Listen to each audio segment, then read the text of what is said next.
Well, welcome to Avengers.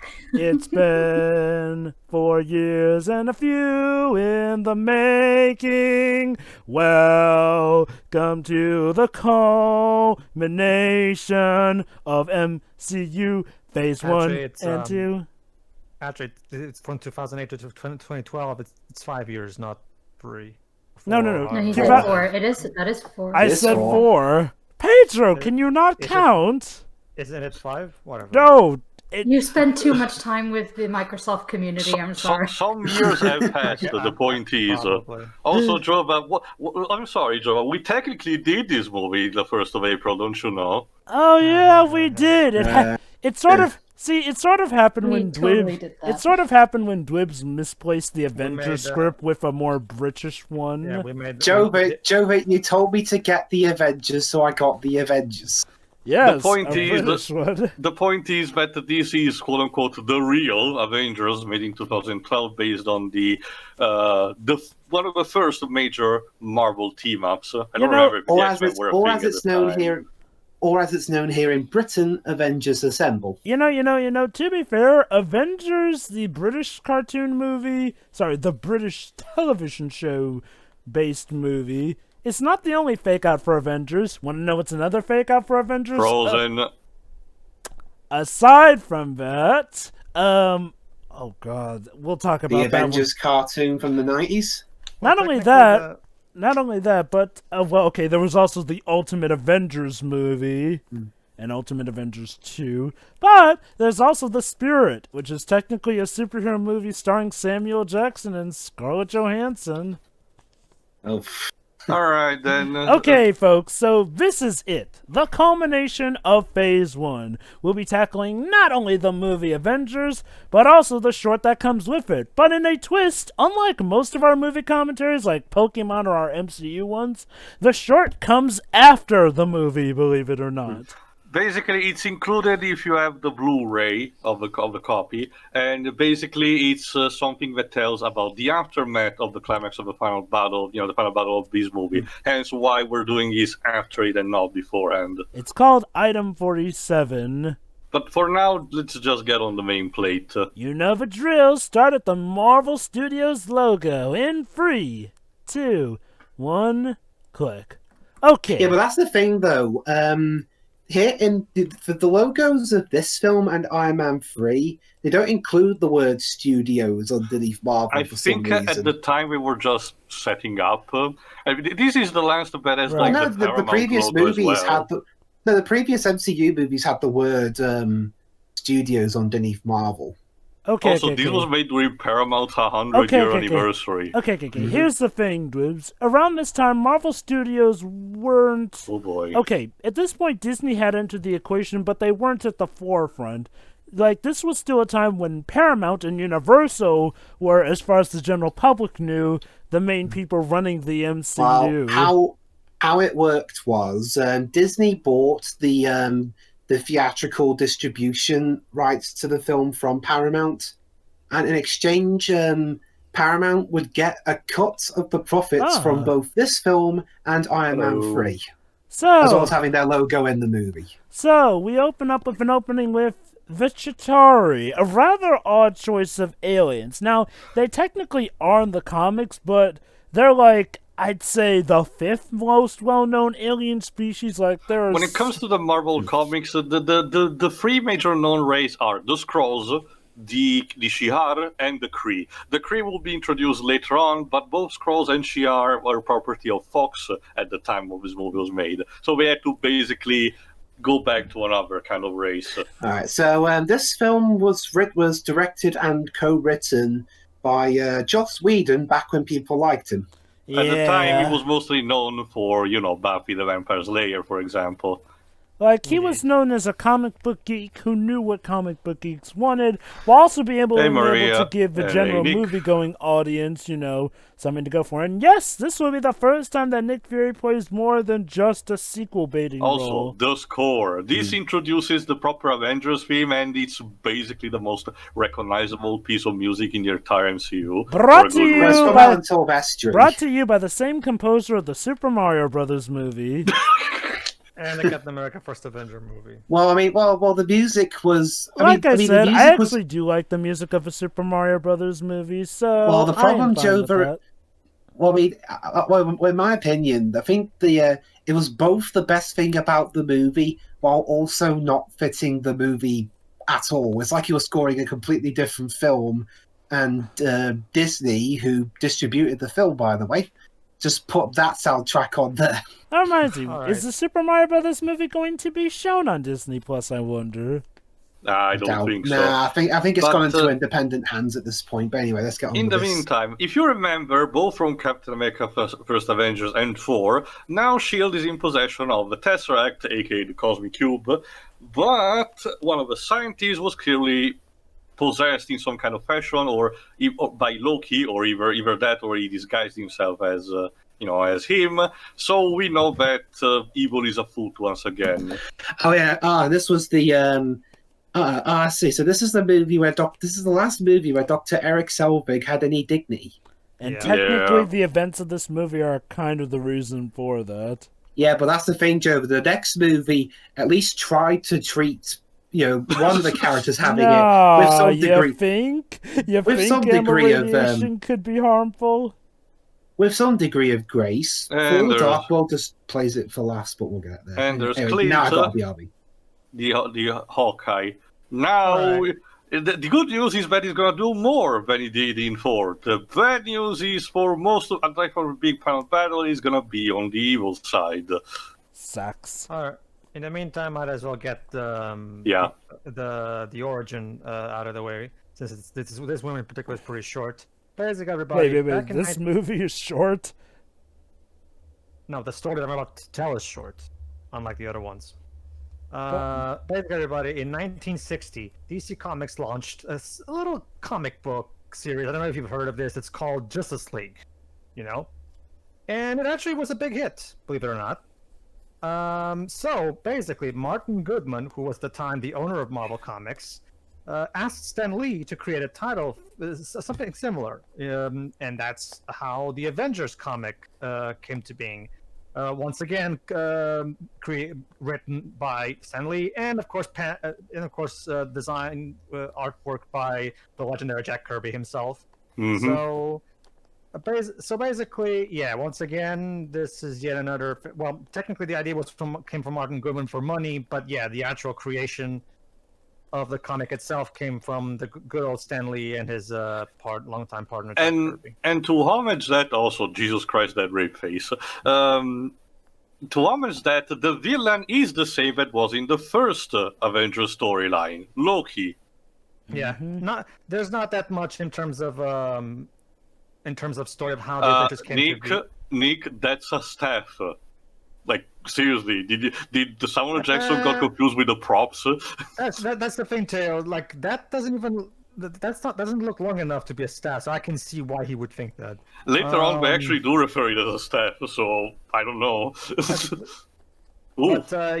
But basically, everybody, unlike with something like Iron Man or Ford, there's not that many interesting details about the creation of the Avengers comic books. So it's It really pretty that much- simple. you It can was look- just literally their just answer. It was literally just their answer to Justice League. That's basically Pretty much. it. Yep. And there we go. Now Hawkeye will switch sides thanks to the little gizmo that Loki has acquired in his scepter. There you go. Now, the original Avengers team in the comic was Iron Man, Thor, the Hulk, Hank Pym, aka Ant-Man, and Janet Van Dyne, aka the Wasp. Basically, in this movie, they replaced the latter two with Captain America, Hawkeye, and Black Widow. Real smooth, Nick. Real smooth. Now, if you'll excuse me, I'll just be on out my way. Crud.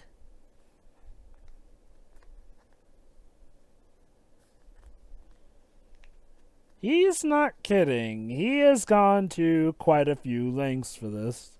Yeah. And once again, like in the 4 movie, Tom Hiddleston continues to be absolutely perfect in this role. Every time he speaks, some storms of fangirls erupts in some part of the world. Well, he loves his role. He has said it many times. I guess it, I can see that. I guess it's fitting that one of the better villains of Phase 1 is the one who helms the main threat of the Avengers. So, good on them for that. Thank you, sir. May I have another? Huh. And here's the interesting thing. The people under the mind control that Loki is using are not just robots or automatons now. They retain their original memories and personalities. They're just simply obeying him. Also, I can't believe Nick Fury's dead, guys. Totally. So, Shiroi, what's your history with this movie? I mean, I've seen it. I was the one who showed her the movie first time she watched. So you haven't seen it in theaters, I take? No. No, it was me who had to get her into the MCU with by giving her the best argument I could. Where she wouldn't be able to get references on Twitter and Tumblr without it. So of course. Fair enough. Also, the mighty Loki, the Norse god of trickstery, has to be the extra passenger on the back of a jeep. As he runs away from Robin from How I Met Your Mother. All right, Maria Hill. I don't remember if she showed up in one of the previous movies, but even so, she was like, even at best, it was like maybe on a background or anything. Maria Hill is supposed to be S.H.I.E.L.D.'s essentially second in command. Usually, Nick Fury's right-hand woman. There was around, well, not around this time, but basically when the MCU started, Maria Hill had a terrible reputation in the comics because for some reason Mark Millar didn't like the character and decided to write her as a complete douchebag in an event, and even the possibility of retconning her terrible behavior got squandered for some reason. She was genuinely just a bad character, but thankfully over time she got recovered. This version is much better anyway. I'm surprised that they didn't resort to the excuse, it was a scroll, sort of like what I know, right? That's what I meant. Like, it was the easy way out, but they didn't even do that. Like, let me tell you, around the time that this movie was made, the whole People was a Scroll thing was a retcon going out for comics to really cancel out a lot of stupid stuff, like She-Hulk having sex with Juggernaut for no reason. Well, Jova, once again, She-Hulk pretty much banged the entire Marvel Universe once. So and beyond. Is that going to be a storyline in the upcoming She-Hulk Probably Disney Plus show? Probably not, because for obvious reasons, Dibs. But I can only hope they don't do one of their more recent storyline, which I don't. Honestly, I just dropped the character of She-Hulk, so I don't know if they actually managed to fix the hair or not. But right, I should probably explain. See, as of Civil War II, yes, they made a sequel to Civil War the comic. The sequel you always wanted. It was basically something to sort of coincide with the release of the Civil War movie. Oh, yeah.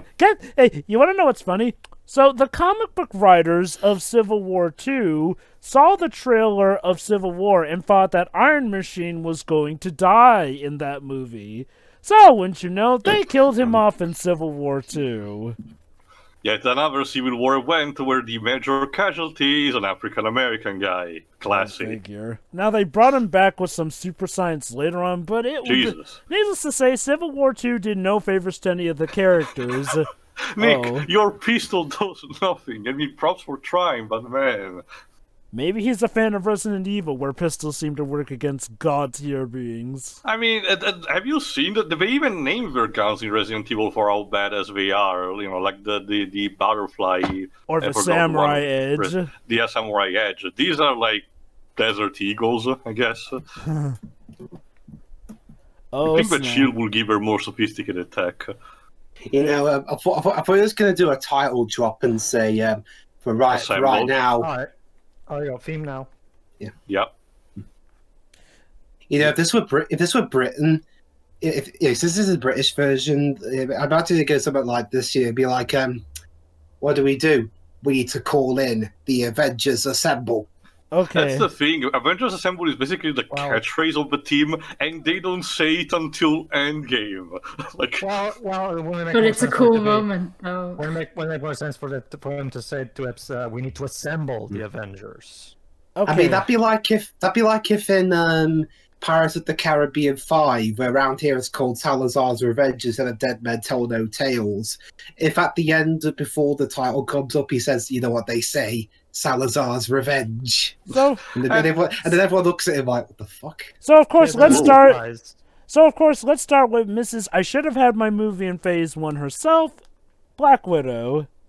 with yet another new haircut. I would argue, Jova, her movie would have been really perfect to be in between Infinity War and Endgame. Well, yeah.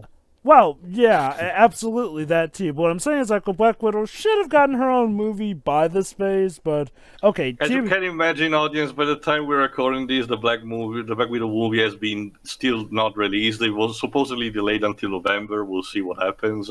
Yeah, Disney may eventually. Also, just have this guy looks like this general guy looks also. That face. This guy looks like old Bilbo Baggins from Lord of the Rings, just a bit taller. It's funny you mention that here because Bilbo Baggins later will join the MCU. Well, the younger version. Still, a version nonetheless, along with Gollum. Martin Freeman, yes. Along with Gollum, too. Rude. I mean, at least they have the courtesy to answer the phone. Okay, so let me set the stage for you peeps who don't know what it was like back in 2012. Oops. Busted. Oopsie. Ah. I wanted to torture. You could have just not. You're so mean.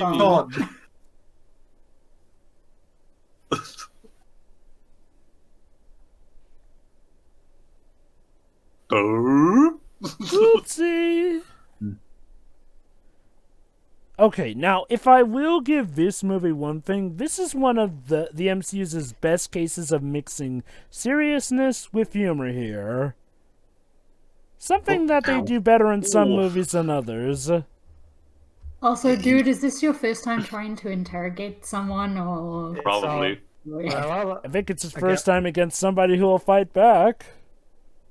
Surprisingly, after her terrible introduction in Iron Man 2, surprisingly it was Joss Whedon of all people who managed to fix her in this movie. Well, I mean, he did make Buffy. Yeah, thanks to Buffy, he is competent in making a female protagonist of some kind. Also, these camera angles. Well, that's a sad part too. Sadly, that Joss Whedon doesn't exist anymore. Yeah, after that whole... What has he done after Age of Ultron, actually?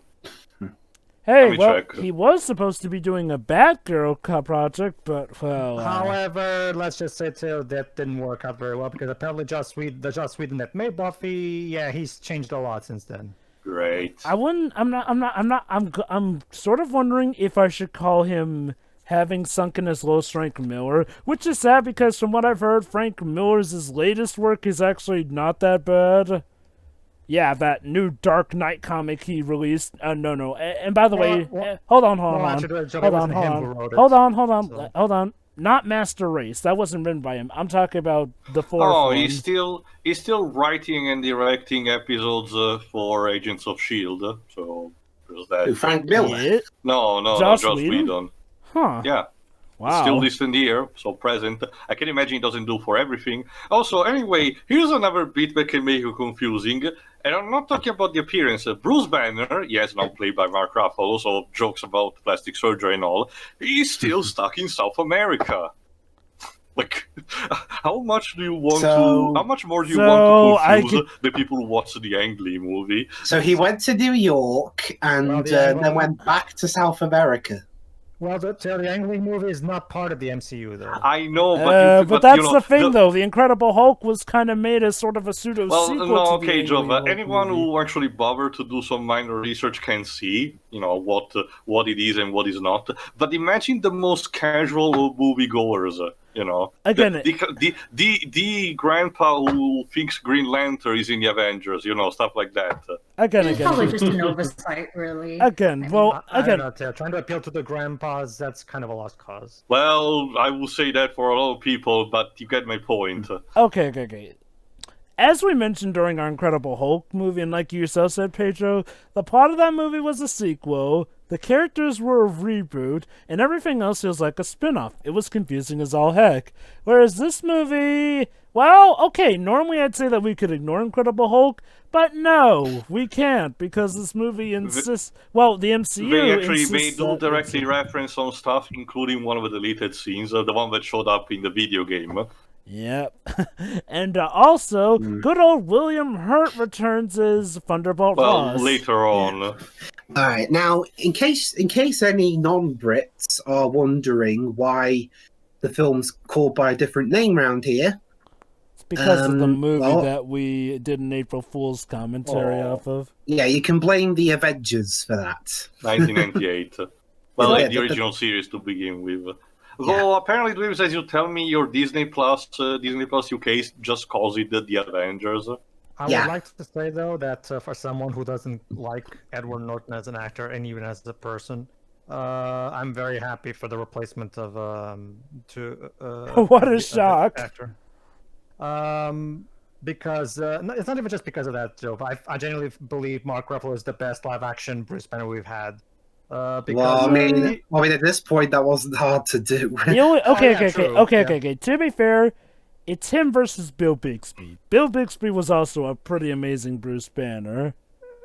he was fine for the time, I guess, but I don't know. I feel like his acting can be a bit stiff sometimes. Also, Mark Ruffalo, and up until this point, he had like a movie career, but I can't remember most of them. Like, oh Jesus Christ! I can recognize All the Man's King and Shutter Island, for example, but some of the others not so much. Oh, it was the Eternal Sunshine of the Spotless Mind. How about Now You Okay, See then. Me? He's in that. I haven't seen And that, its sequel. and from what Dweebs told me, it's not that those movies are not that great. It's Also, Now You See Me was done after this. I'm talking about before this movie. Yeah. But yeah, one of the what I love most about Mark Ruffalo in this movie is that he does a fantastic job of conveying a side of a great side of one of the primary aspects of Bruce Banner. The fact that he's just so tired of his life at Yeah. this point. He even just mentioned that he tried to kill himself, but the other guy, aka the Hulk, spit out the bullets. So, Meanwhile, in Neon Genesis Evangelion, seriously, this is identical to the scenes, where Shinji's father is talking about, with the Council of Humanity, about the plan for perfection of humanity. I guess at this point, these guys are just a generic council of jacks who won't let Nick Fury do what he wants. they're just Also, here to focus be on the- focus on phase 2. They're just here to be the evil government guys. Wink, wink. Yeah, phase 2 won't be out for a year at this point. And we'll start with a bang. Okay. I don't know if this is I can't controversial or not, but I didn't, Dweebs. We'll have to say that for the actual movie. Moving on. I'm just gonna say this right now. Out of all the phases of MCU that we have so far, I'm gonna say that I find Phase 2 to be the weakest. Like, no offense to it, but I feel like Phase 2 has the most lowest lows of the MCU. Whereas Well, Phase... it has called a Dark World. Oh, God. And I really didn't care for what Iron Man 3 does, either. Ugh. Anyway, this is the scene. Well, we'll have to agree to disagree on that This one. is But anyway, actually now a we got, stretched scene with Steve Rogers that you saw at the end of Captain America First Avengers. Yep. Just with some minor recap, spruce the end there to make you remember, what happened. Wondering if Chris Evans is used, to help him in his acting in this scene, was thinking about, oh God, it's scary how 5 years ago I was in a dead-end Fantastic Four There we attempt go. of a franchise. Maybe he put Michael Chiklis the thing face on top of a boxing thing. Okay, not gonna lie. Well, Michael Chiklis was the best thing in those films. Oh no, I like Yeah, that, he but the was. movies intentionally build up the conflict between him and Johnny Storm. Oh, yeah, okay. I'll just say it though, he and both of the Thing and Johnny Storm seem to be the only ones who actually managed to accomplish anything in the second movie.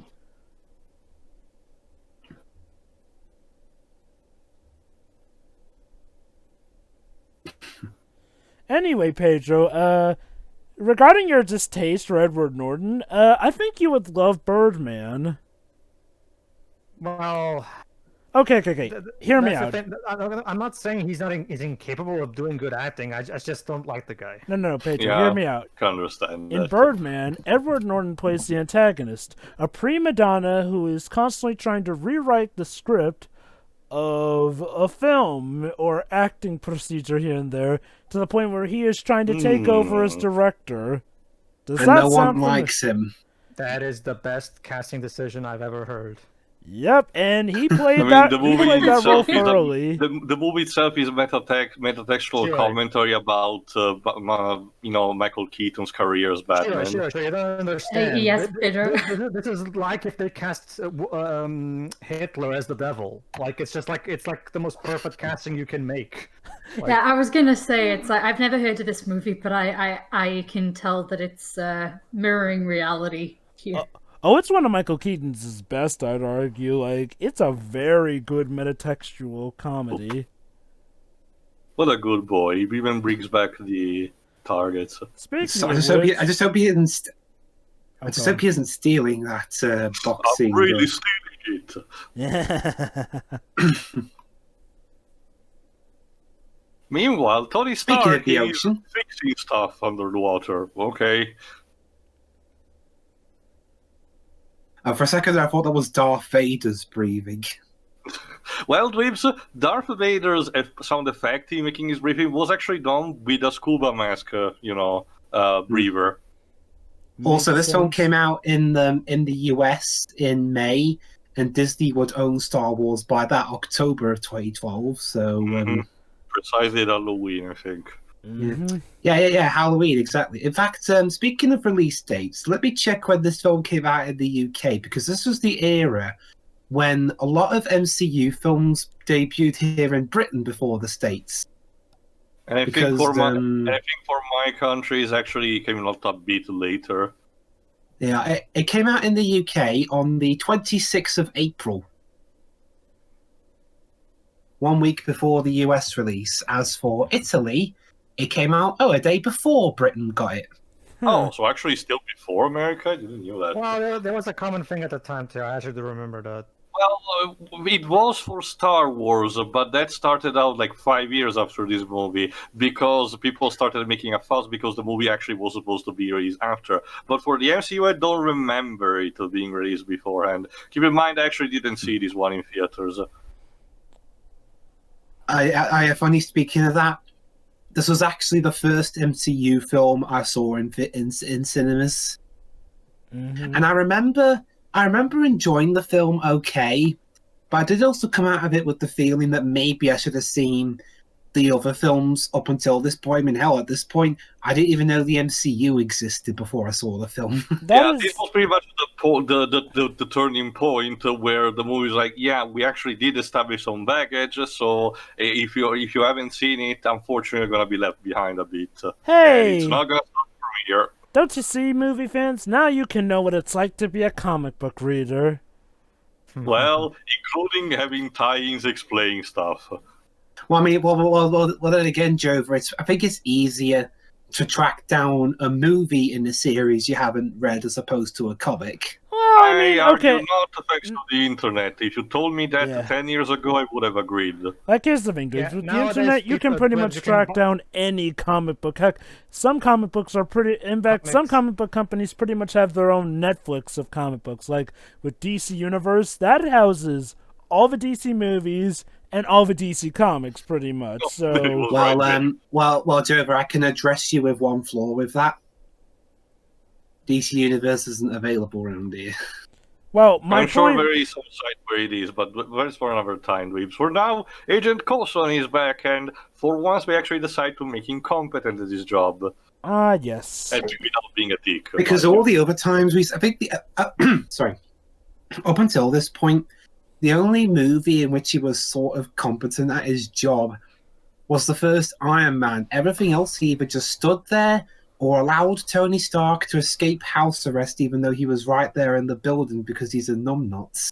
Also, regarding Pepper, Gwyneth Paltrow wasn't supposed to be in the movie, but I think Robert Downey Jr. pushed Joss Whedon to include her because, they had to keep going with the supposed relationship subplot between her and Tony. Speaking Although of Gwyneth which, is apparently it's reported one of those actresses that she's in the MCU just for a job. It's not like she hates the role, but she does it just because. I'm just saying it right now.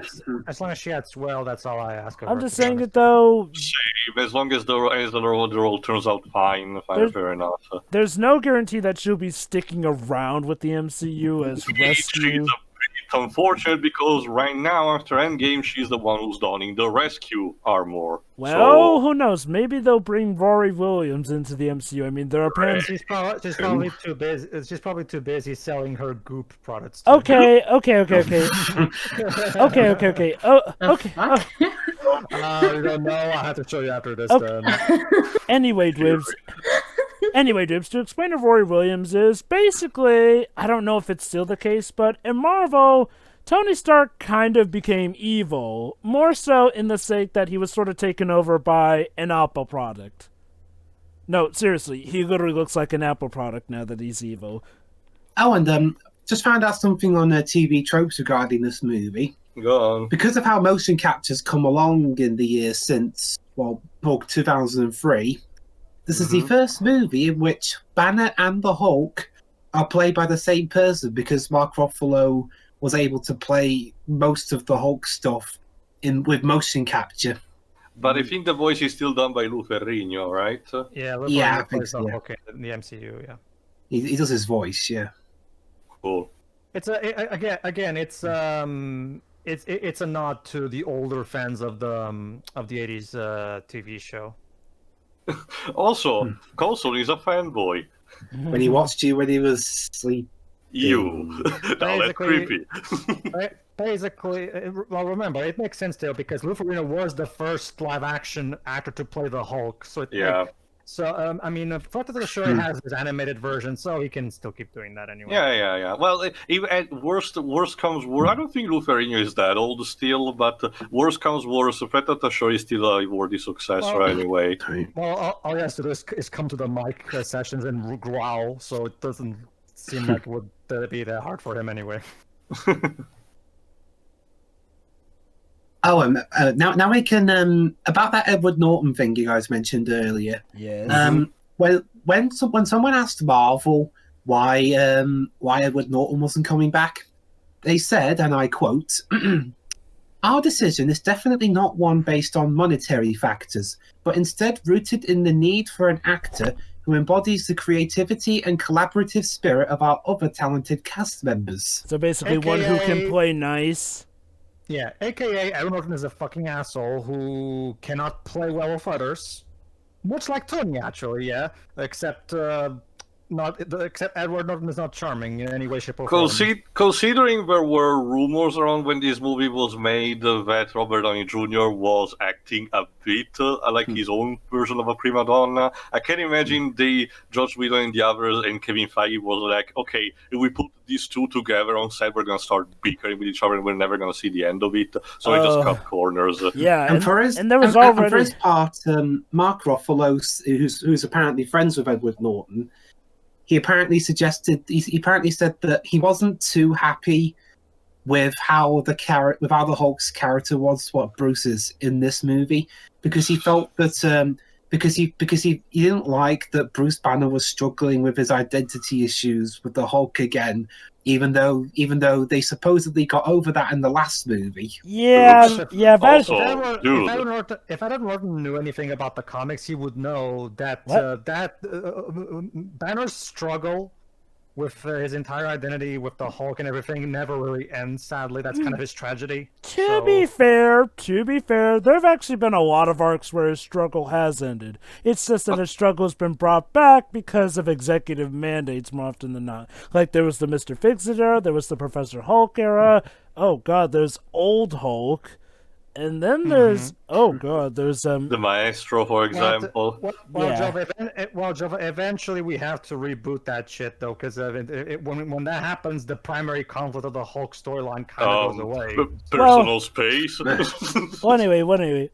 that's the thing. I mean, to Edward Norton's credit, the whole struggle with the whole thing doesn't have to be an everlasting one. Hell, Endgame showed how they can evolve the Hulk too properly. Oh no!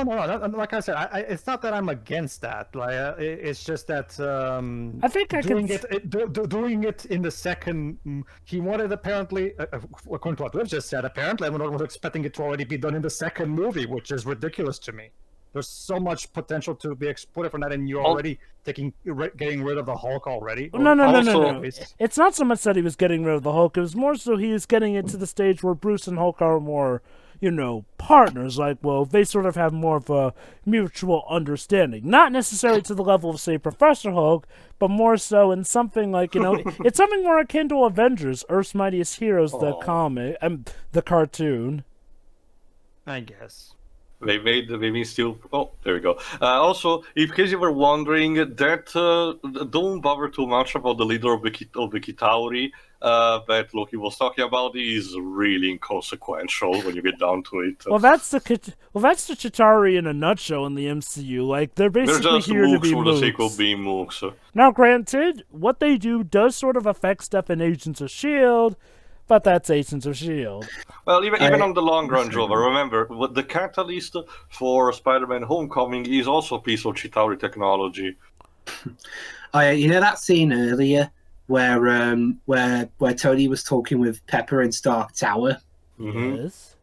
Apparently during when they were filming the scenes, Gwyneth Paltrow had to do the scenes barefoot, while Robert Downey Jr. had to wear like 3 or 4 inch platform shoes, because apparently he's actually in IRL he's actually a bit shorter than her. He's a manlet.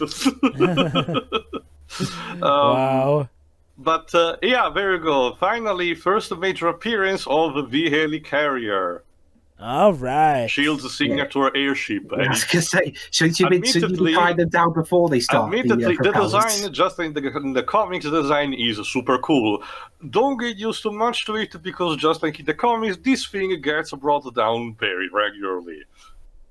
And very easily, too. It's like the Enterprise in the Star Trek movies. Oh, wait. Oh, I think we're about to get the culmination to a joke from earlier. Even the bridge looks a bit like it. Well, when we're fighting superpowered giant aliens and shit like that's kind of bound to happen. So if they put better protection for them, like a shield or something. That wasn't intentional, I swear. Trust me, Dwebs. They've tried that in a few issues. Even that didn't work. It always manages to come down. Oh, come on. No Protocol 616? Come on. That was practically gift wrapped to you. So yeah, it even has a camouflage. So, question, Sega, where was this in the Iron Man 2 video game? Yeah. I guess Sega didn't get that far into the comics when they were making the game. Not just that. It's whatever. Oh, so yes. that's where Wonder Woman's invisible plane went to. Lost. He owes him $10. Basically, earlier he had said, "You can't surprise me anymore, and I'll give you $10 for it." Yeah, but little curiosity for you, Shiro. Back in the day, Wonder Woman had an invisible plane. Don't ask. No, I'm familiar with that. That thing's existence has also been retconned so many times. First it was an invisible plane, then it was a plane that could turn into a horse, then it was just an invisible horse, then it was actually... an alien. Yes. Which fell in love with Diana. I'm guessing, I'm guessing you probably heard it from that one cutaway from Family Guy where they make fun Pretty of that. much, yeah. Oh, okay, then. All right. Why was that even a thing, though? Comics can be weird. Because, Shiro, it was a long time ago.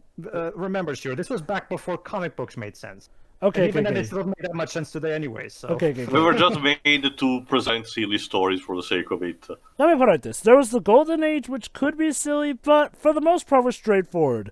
The Silver Age is where creativity entered the building in spades. And even so, Marvel still had some major ground up to work. DC was the one who just didn't give a shit. Where Superman could one day repair walls with his breath, and the other shoot the rainbow lasers by his finger. Oh. And don't even get me started on how he could juggle planets. Though, I will admit, one of the coolest things in more modern comics was when Superman defeats Darkseid by literally singing. Yeah, in Final Crisis. That was awesome. Hey, I recognize Also, that bald guy. He'll be important from one of the other shorts. Yep. He'll be important in the MCU later on. I missed. Colson, but I missed one. Stop it. Colson, you got a job to do here. Stop No time for your fangasming. fanboying. That's the audience's job. So yeah, Loki has decided to show up in Stuttgart for some reason. Ah, Germany. Oh, so we're off to Germany. Alright. Oh, well, okay. One thing that does slightly bother me about this bit is that none of the extras or Loki himself even speak a word of German here. No. Because I mean, you could have this scene take place anywhere and it wouldn't change. I guess the idea is that it sets up for that one line that old man says. And there's the costume that was actually suggested by Coulson.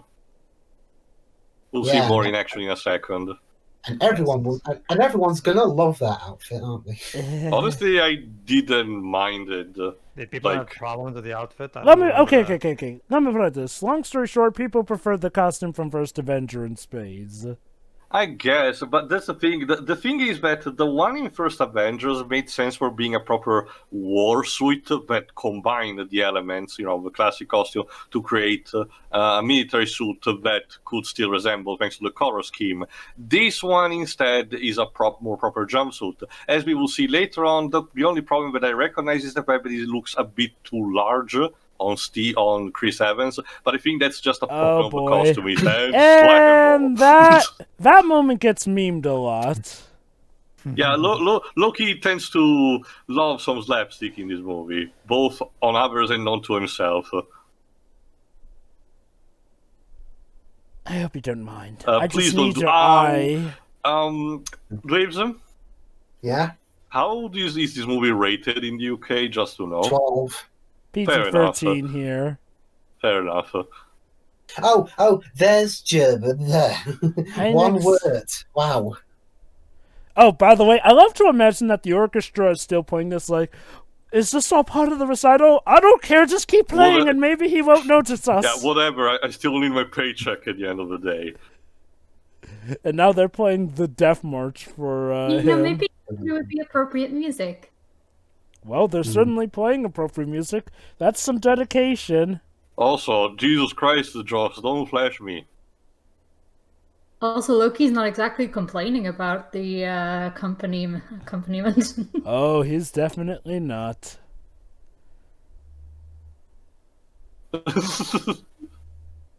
Okay, Zod. Tom, you're not in the DC universe, in the Marvel one. You need to, change your lines. Tom Hiddleston is General Zod. Also, you confused your roles. You're not Doctor Doom. Oh Seriously. God, Tom Hiddleston is Doctor Doom. You're in Central Eastern Europe, and you're asking a lot of people to join your cause by kneeling at you as a tyrant. You're not Victor Von Doom. What are you saying? We don't speak English, you inconsiderate bonehead. Considering his status as an Asgardian and the little gizmo that he has on his staff, I can't believe that his voice is heard in their proper language, even though he's just speaking English. So it's like that bit in Man of Steel where General Zod broadcasts this message, but at least he had the courtesy to have them all in different languages. Grandpa, you can't go to the bathroom yet. Who's to say he can't take? Get it? Because we're in Germany.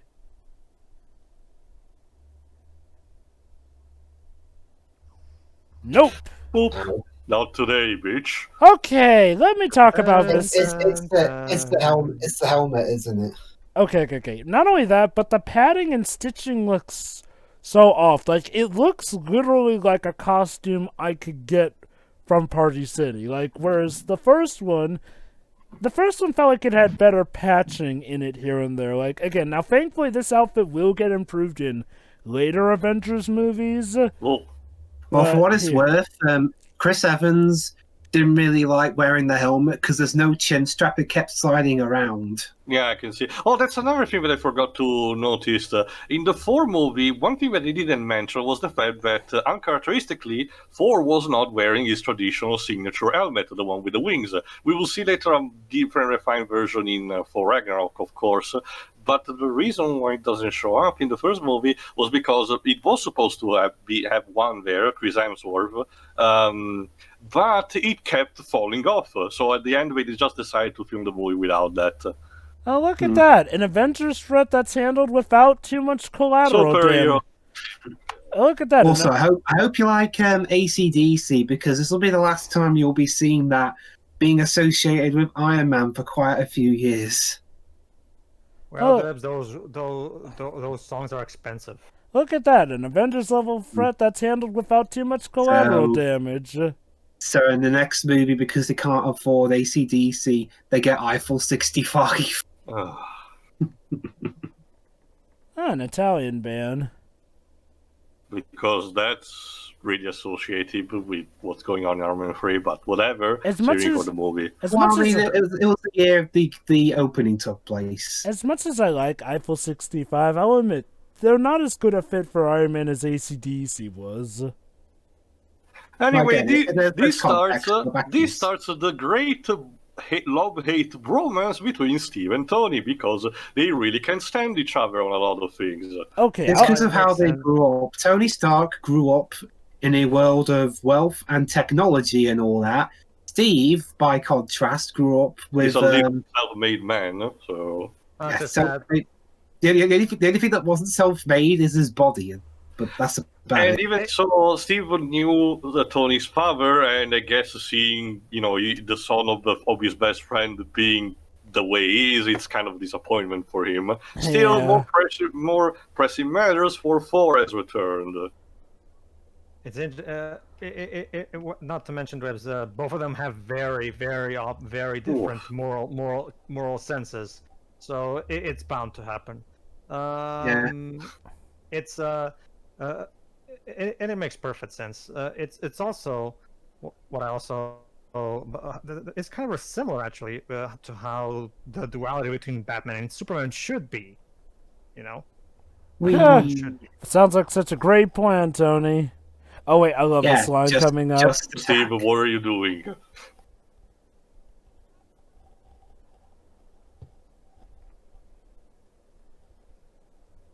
Besides, I literally punched out Loki earlier, so I can say I punched out a god.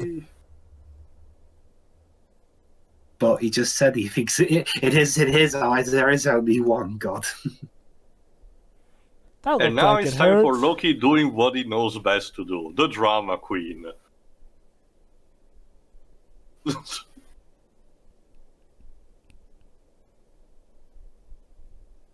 Semantics. Well, I mean, it was a bit easier to do considering Anthony Hopkins isn't in this movie. Yeah.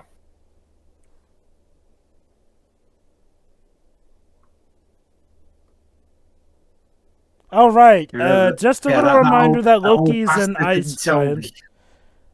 Yeah, Okay, that old remember- bastard didn't tell me my true origin. I think this is the last time they'll so much as hint at Loki's as Well, ice giant heritage. That it also it's probably the last time we actually see Loki using his frost giant powers. Remember where he could actually freeze people? I honestly think we'll see more of that in the Disney Plus series. I wonder.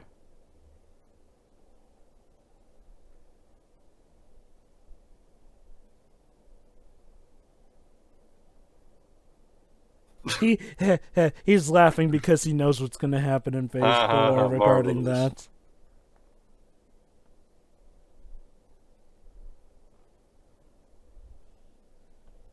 Besides, 4, you didn't exactly. He's honest Besides about 4, it. besides 4, your ego wasn't all that cool in the previous movie that we were in. Yes, but I grew out of it. As have I, like I just said in the movie. No, you haven't. No, Totally you have didn't. not. No, you have not. No. Let him think that.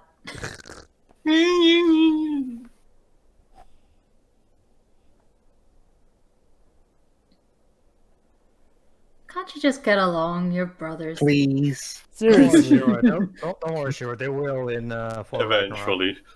Hmm.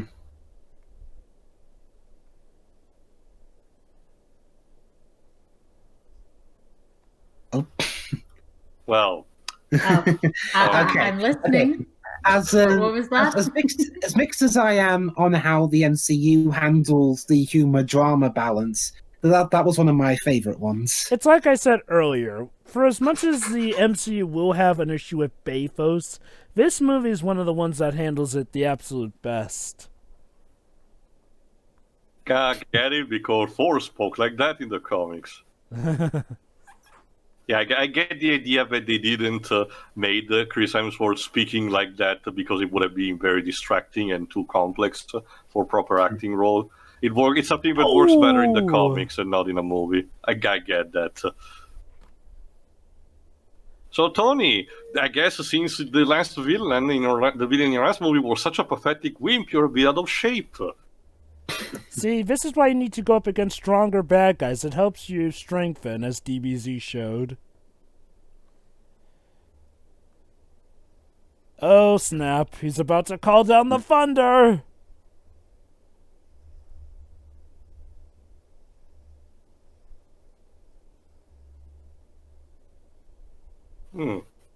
Ooh. Oh! Well, how's that not blowing up his suit, though? Well, wouldn't you know? Thanks for... Bing! Extra reserves. I guess Jarvis stored them just in case.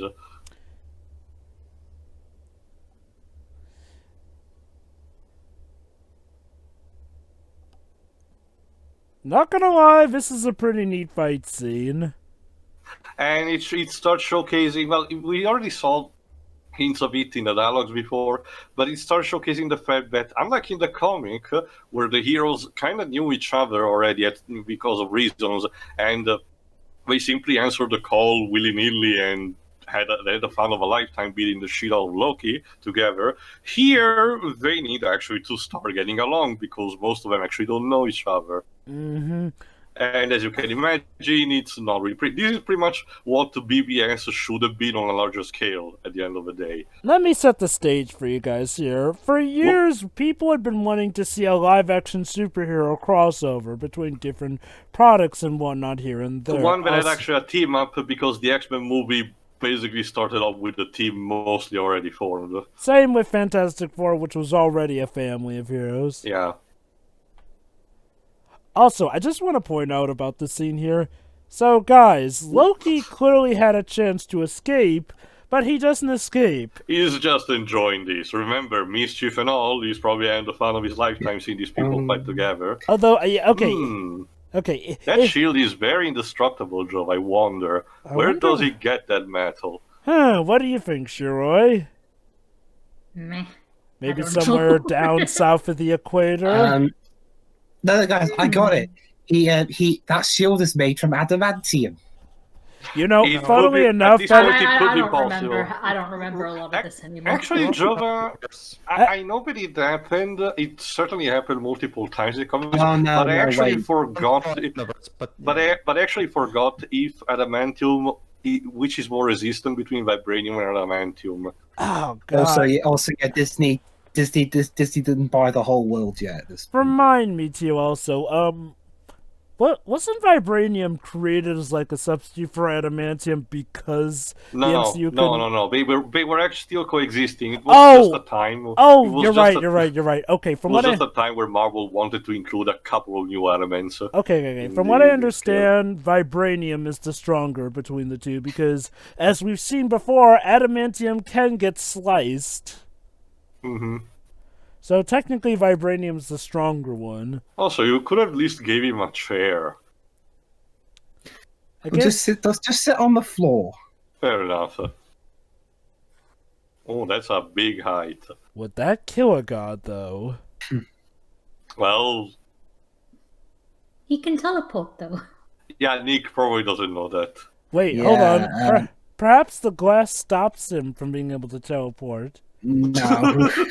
I don't think it works. No. that. Don't you see? We put anti-god spray around the border here, and that will stop him from teleporting out.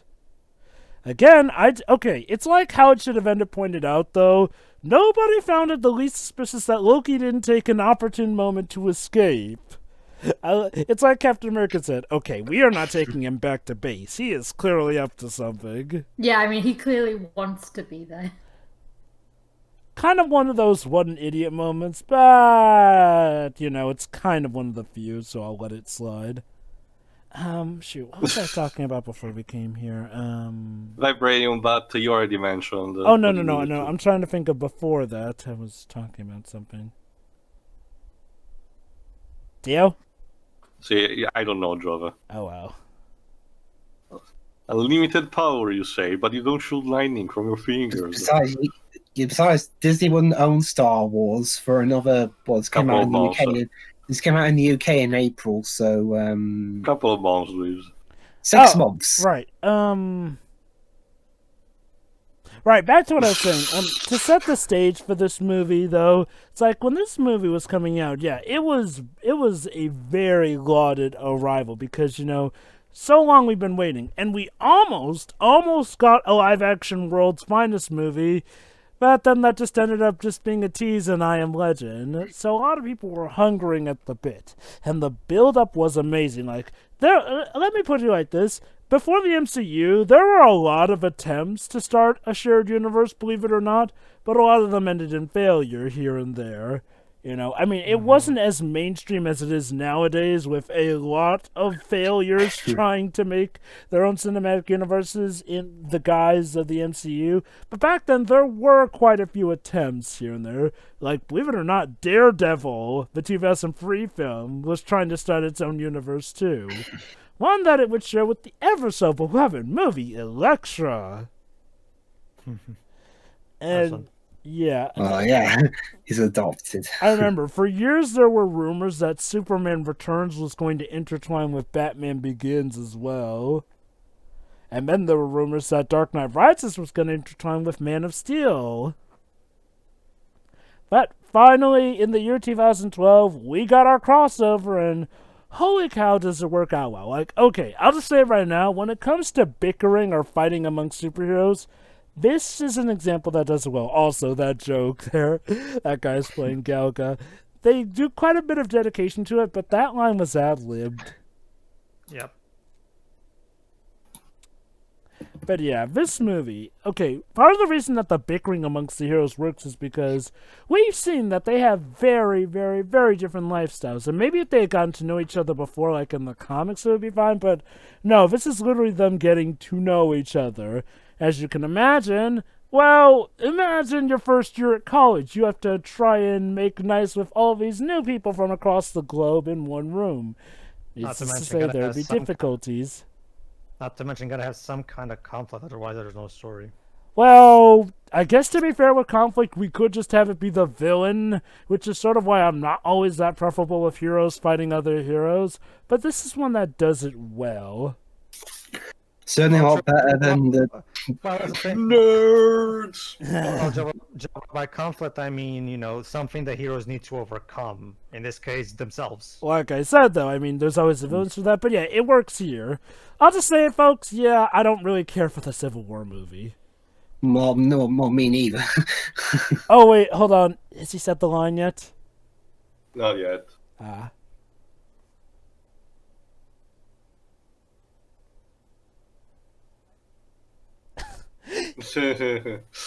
Yeah. Also that was... expression from Robert A. Jr. That's also became a popular reaction image. As did the I got that reference. Like it makes sense. Oh, there you go. He's actually playing Gallagher. they actually edited that in because they love that joke so much. apparently- Ladies and gentlemen, the all-powerful and all-concentrated shield, where the members could just slack off and play a video game. A Namco game. By the way, that agent that was playing on Galaga is played by Warren Cole, which apparently has a minor career in television, at least until this point. But the idea of that joke, the reason why the joke with Steve understanding reference works is because among all the people in the room, the one who actually gets it is the one that's out of time. Yeah. Yeah. Here he has been spending all of his time being the one who's behind, but now he finally gets the leg up on someone.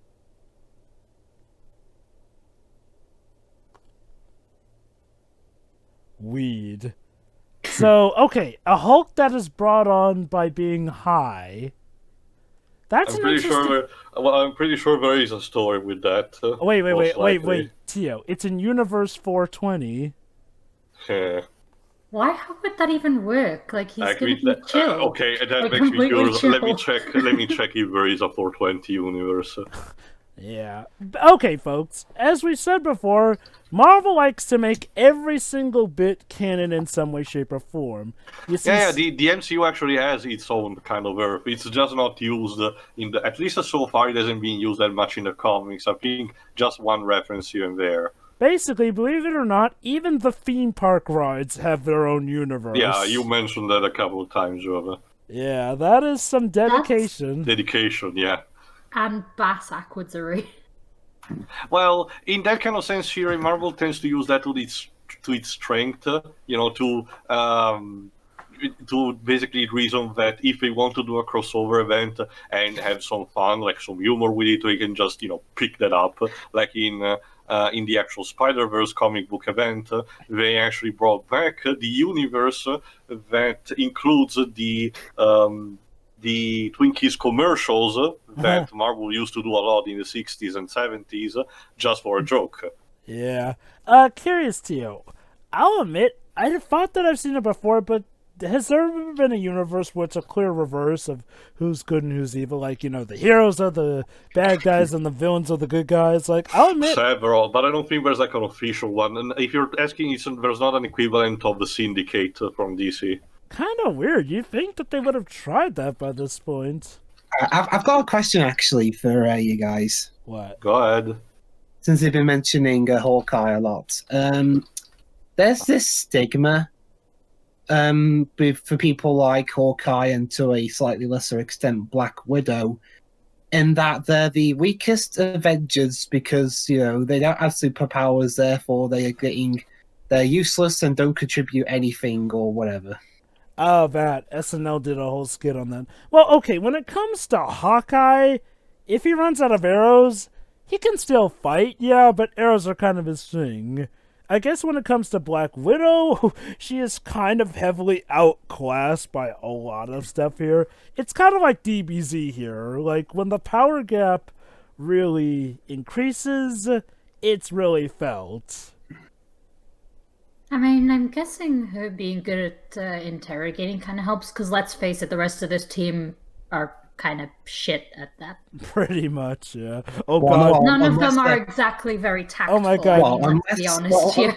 Well, unless the aim is to annoy them into confessing, then you just get Tony to do it. That's actually well, we've seen what Tony trying to interrogate people results in, so... Okay, Jova, maybe let's not. There is an Earth 420, but it's not important in itself. What you need to know, Jova, is that the Captain America of that Earth was sent back in time to 1587, causing a divergence that created Earth 311, the one of the Marvel 1602 universe. Wow. So many numbers. So little. The point is being a Captain America from a timeline got sent back and created a new one, which is basically a story by Neil Gaiman. Oh, doesn't that sound familiar, Endgame? Well, that in itself basically created five split different timeline, but it's a story for another time.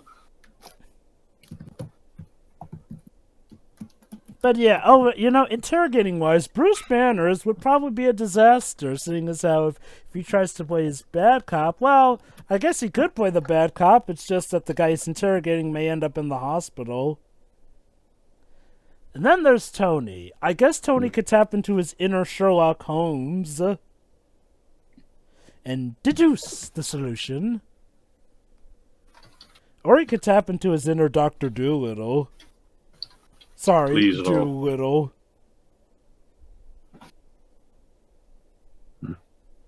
There you go. That's the metal that they needed that Loki had to steal from Stuttgart.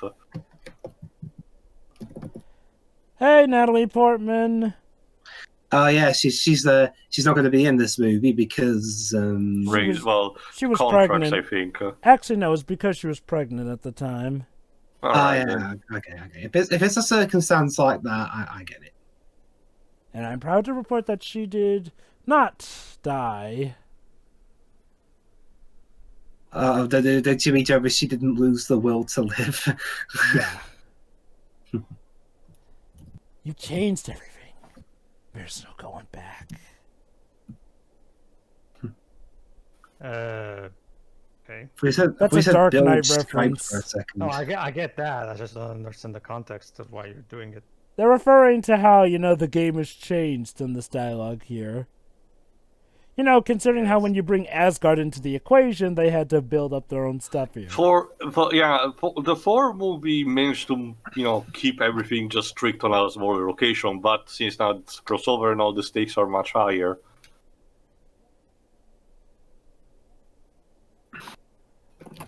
Yes, remembering that Thor did in fact learn his lesson from his own movie. Good for you, Avengers. Bad on you, Thor, too.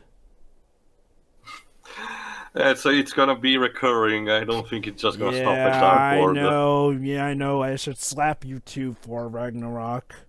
Although Well, not necessarily, Joe, but again, all stuff for the future. Although for as much problems as it has... For the time being, it's important to know that Thor has learned his current lesson. I'll say it now, despite whatever issues I have with Thor Ragnarok, I will still hold it's the best Hulk movie we've ever gotten, not counting the Bill Bixby Hulk movies.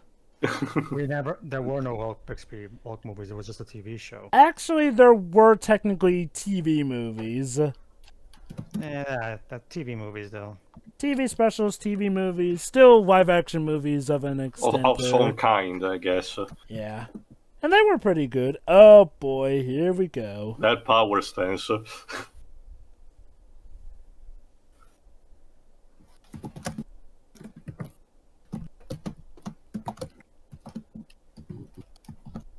Are you hitting on me? Well, Black Widow goes around a lot, so True. it's part of the job most of the time. In this movie, actually, they were kind of hinting that she had a love for Barton, which is awkward in hindsight. Well, it's basically, with each President movie until pretty much Endgame, we always are kind of, ambiguous. get the idea that she's into a relationship with one of the characters. Also, that was an ass shot. Sometimes it's for Hawkeye, sometimes it's for Steve, sometimes it's for, Bruce. I think Iron Man 2 kind of hinted a thing with Tony. Yeah, I was about to mention, there was a minor flirtation, I guess, with Tony for hilarious hijinks with Pepper. It still is hard to believe that this is the same young girl who was once the roommate of North. Damn. I don't know. She was in North. Oh yeah, yes. She was the daughter of that apparent perfect family near the end of the movie. Oh God, seriously? Yep, Damn. that was her. Well, I mean, she was also in Home Alone 3. Oh, the one where they need to steal the microchip. Oh God. Yeah. Yeah. Yeah, because when I think Home Alone, I think starting off the movie in Hong Kong. Ooh. That's Reddist. Oh? What's this? A bunch of names which we will not figure out the context of until much later. Hell, some of them I argue we still don't know in the entirety, and that's probably what we'll know in the Black Widow movie. Part of me wonders if Black Widow was supposed to have had a movie earlier, and this was what it was supposed to sign into. Remember, Jova, Captain Marvel was supposed to happen way before because it was Kevin Feige's pet project of the entire MCU, but Mr. Perlmutter was still fucking around at this time. Oh yeah, that's right. He literally held that movie hostage so that he could make the it's not too much of a Inhumans. stretch that also, the Black Widow movie got the short side of the stick. I mean, regardless of my feelings on Captain Marvel, I'm not going to condone Hydra technology. I'm not going to condone Perlmutter for that matter either. Oh, definitely not. Like, and besides, there's no way we could have known that the Captain Marvel movie was going to be as lackluster as it turned out to be back then.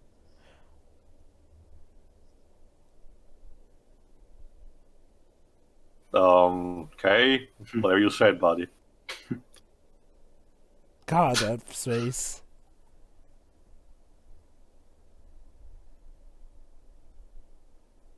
Oh. Oops. Oh shit, I was tricked. The trickster was tricked. Wow, Shira, you're right. She really is good for interrogation. Loki, you're the god of trickstery and mischief, everyone. Completely bamboozled by an earthling. That's gotta hurt a bit. I guess you can, well, Tail, I guess you can make an argument that he underestimated her because she's a puny human mortal. Yeah, that's another thing this movie does. Like, every hero has a decently sized enough role to play. Like, it is so well balanced. And they all have their good moment. Uh-oh. Yeah. Okay, this I actually had to mention. This was also mentioned in Captain America First Avengers, but before this movie was made, there was something that we haven't covered technically yet at this point, the Captain America video game. And that one explores much more the idea of Arinzola using the Tesseract to experiment with weaponry and soldiers. And reportedly, Chris Evans actually really loved that game, and he actually talked with Kevin Feige and the Russo brothers to the point where some of the fighting choreography in Winter Soldier is directly influenced by that. But I do wonder if it took some inspiration from this particular plot point. Shield trying to experiment with the Tesseract to create a weapon based on Hydra technology. Now, like Fury points out, in S.H.I.E.L.D.'s defense, aside from relying on the heroes, they are hilariously outgunned, so they want to try and improve their defenses. Not just that, as we also saw with stuff like Spider-Man Shattered Dimension, S.H.I.E.L.D. 9 times out of 10 loves to experiment with stuff they don't know and fail miserably. I'm surprised when Nick still manages to come out on top somehow.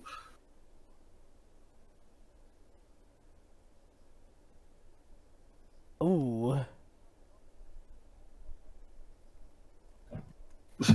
Oh God, Thor, you have no idea. Thank you. Also, this camera angle. Seriously, Josh, turn the camera right. Wait, guys, no! Okay, no, not upside down! Not upside down! Ah! Oh!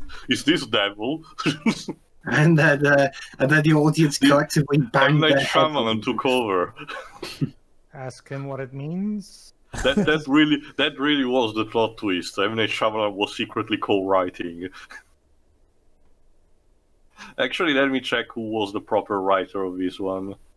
It was Joss Whedon, and the story was co-written by Zach Penn, who was the credited screenwriter for Hulk 2008. All right.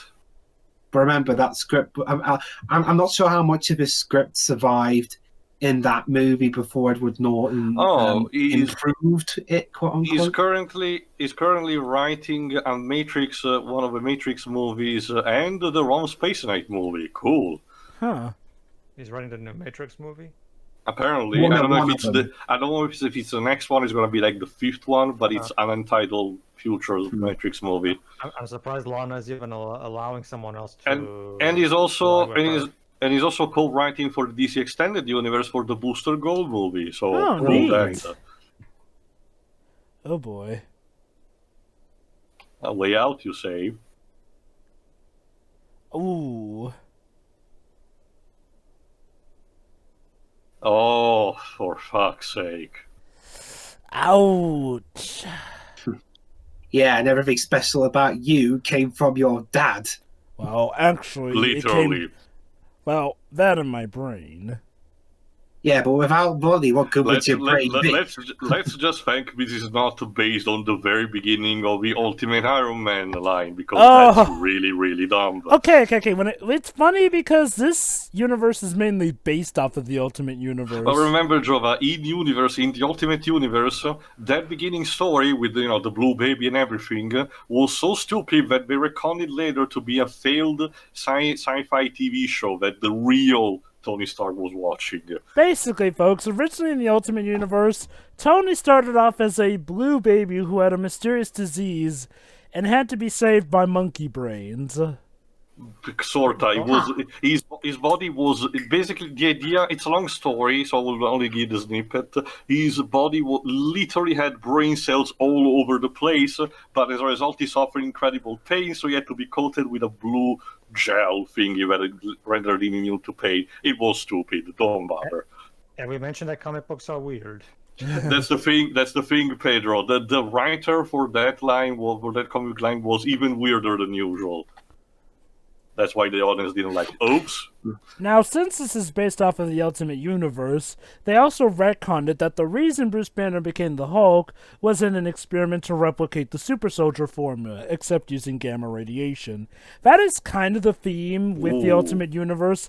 A lot of heroes are created in an attempt to try and recreate the super soldier formula. Hell, even Spider-Man is created by that because Oscorp is And trying there to... goes the helicarrier motors. Yay! I told you guys they should have put a shield around them or something.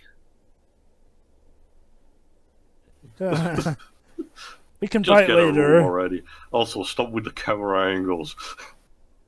Well, I mean, I think from what I understand, Joss Whedon had only directed 1 or 2 movies before this one. Let Mainly me his check. directing stuff was TV shows. No, but it's the thing is that there's a lot of these weird diagonal camera angle. I get the idea that in some points it reflects the fact that the helicarrier is falling down and anything, but in others seems unnecessary.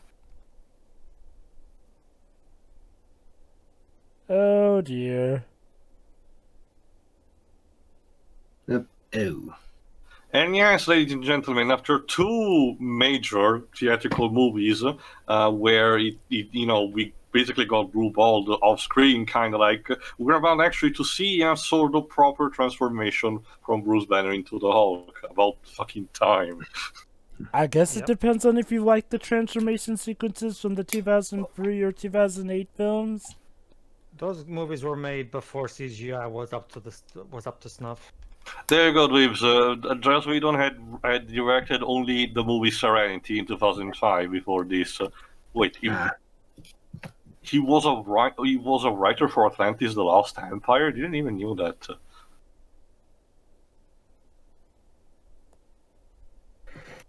Yes, of course I'm hurt. Shut up.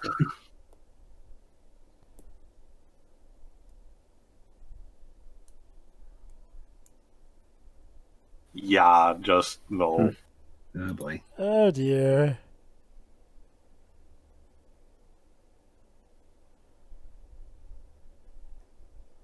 Whoop. Come see the Avengers, kids. We've got body horror. There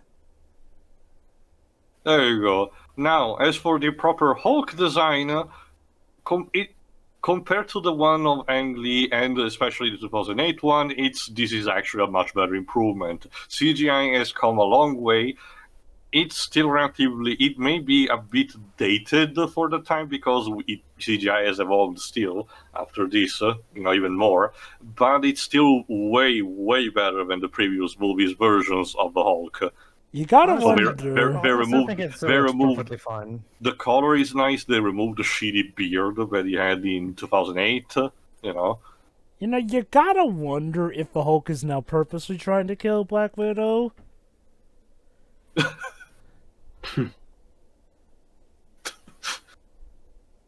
Yeah, because as we all know, landing on the water at high speed is a lot better than landing on the ground. To be fair, when it comes to a ship, yes, it is better to land in the water for, an airship or whatnot. You're still going to break your neck. Well, no. Here's the thing. If a ship lands in it, the people inside have a better chance of survival. If it hits the ground, they have less of a chance for survival. Boop. It's sort of a reason why a lot of pilots, when in an emergency, aim for the water. Whoop. That's also, well, they did show it a bit in First Avengers too, but the acrobatic skills of Steve Rogers is another thing that the Captain America video game does a lot.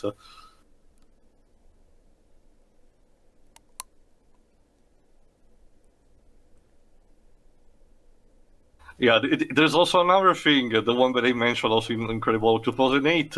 Again, there's the potential of the Hulk being used for horror movies. There you go. Like in this case, the beast that stalks you in the shadows. Like, again, I really had to wonder, why is he so interested in killing her all of a sudden?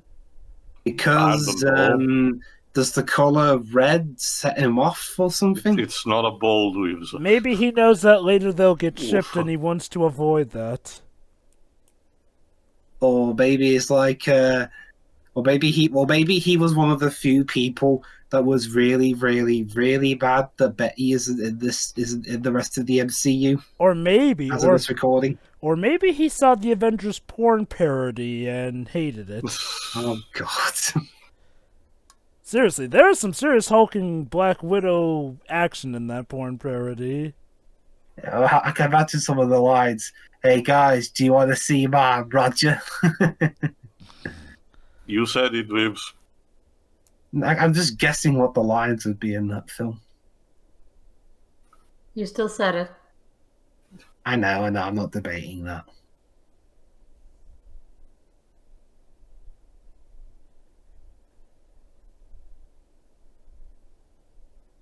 Technobabble. Yeah, exactly.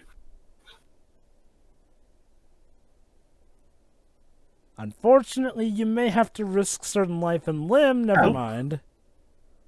Well, but risking life and limb, we do that in a heartbeat if it meant getting the mission done. Pretty much. There are some points where it gets a little tough. Any minute. Yeah. Come on, hurry up, damn it.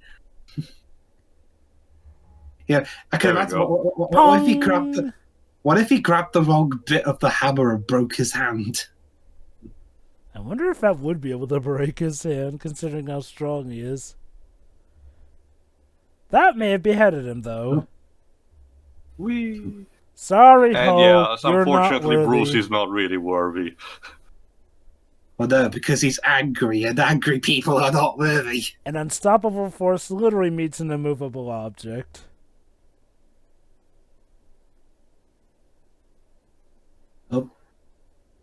Up. And Maria Hill is Ooh. not dead somehow.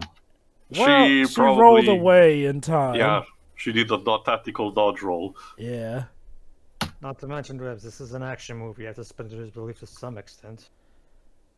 She got a little wound on her face. But Yeah. There Oh you go. boy, I think it's about time.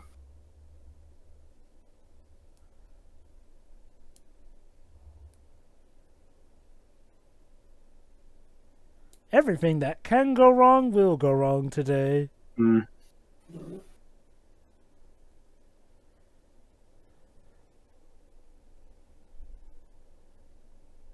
And then one of the pilots turns out to be a Stay on spy and target. deliberately. You're too close. Stay on target.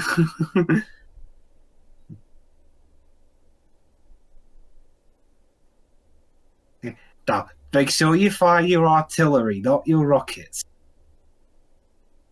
There you go. That got his attention.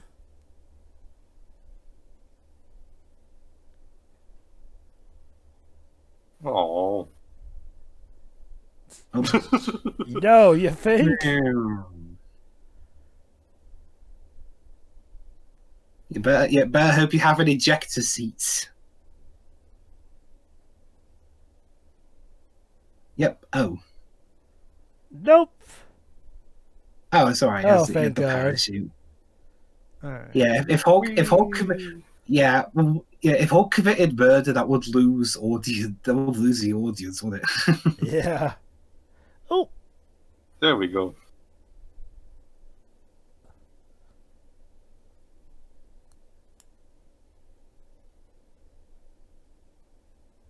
Yeah, oh yeah. I wonder if Steve was thinking, "Oh, that grenade was real," but the one that got me the Captain America job wasn't. Also, Well- Steve, you just threw someone off the plane. By the way, just earlier, yeah, I think he's still doing it. Yeah. During this scene, Alan Silvestri actually subtly brings back the first Avenger theme. A couple notes of it, much like he did when in Endgame when he grabs Mjolnir.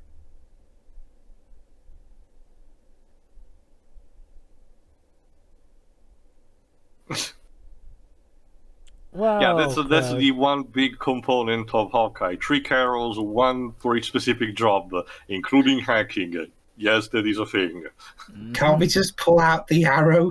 I guess it's too late.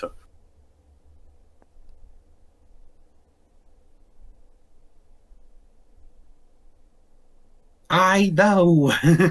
I don't hear the engines, which means they're shut down. Natasha, you're okay.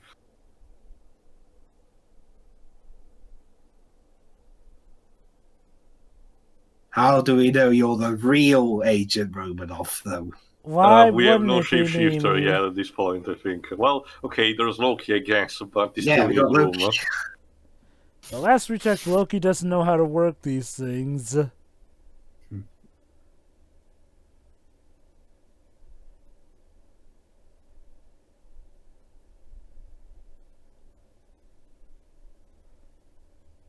Oh Damn shit! it. Oh, snap. Poor Steve. Cable cord, that's- don't fail me now. That.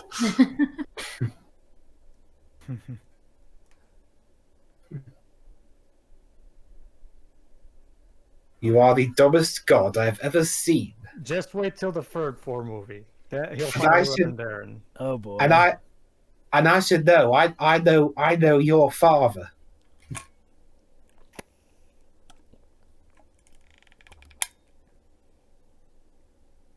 Well, might as well. This is mostly. I might as well bring it up. Explain it. Might as well. Maybe the audience who doesn't know. Basically, Shiroi.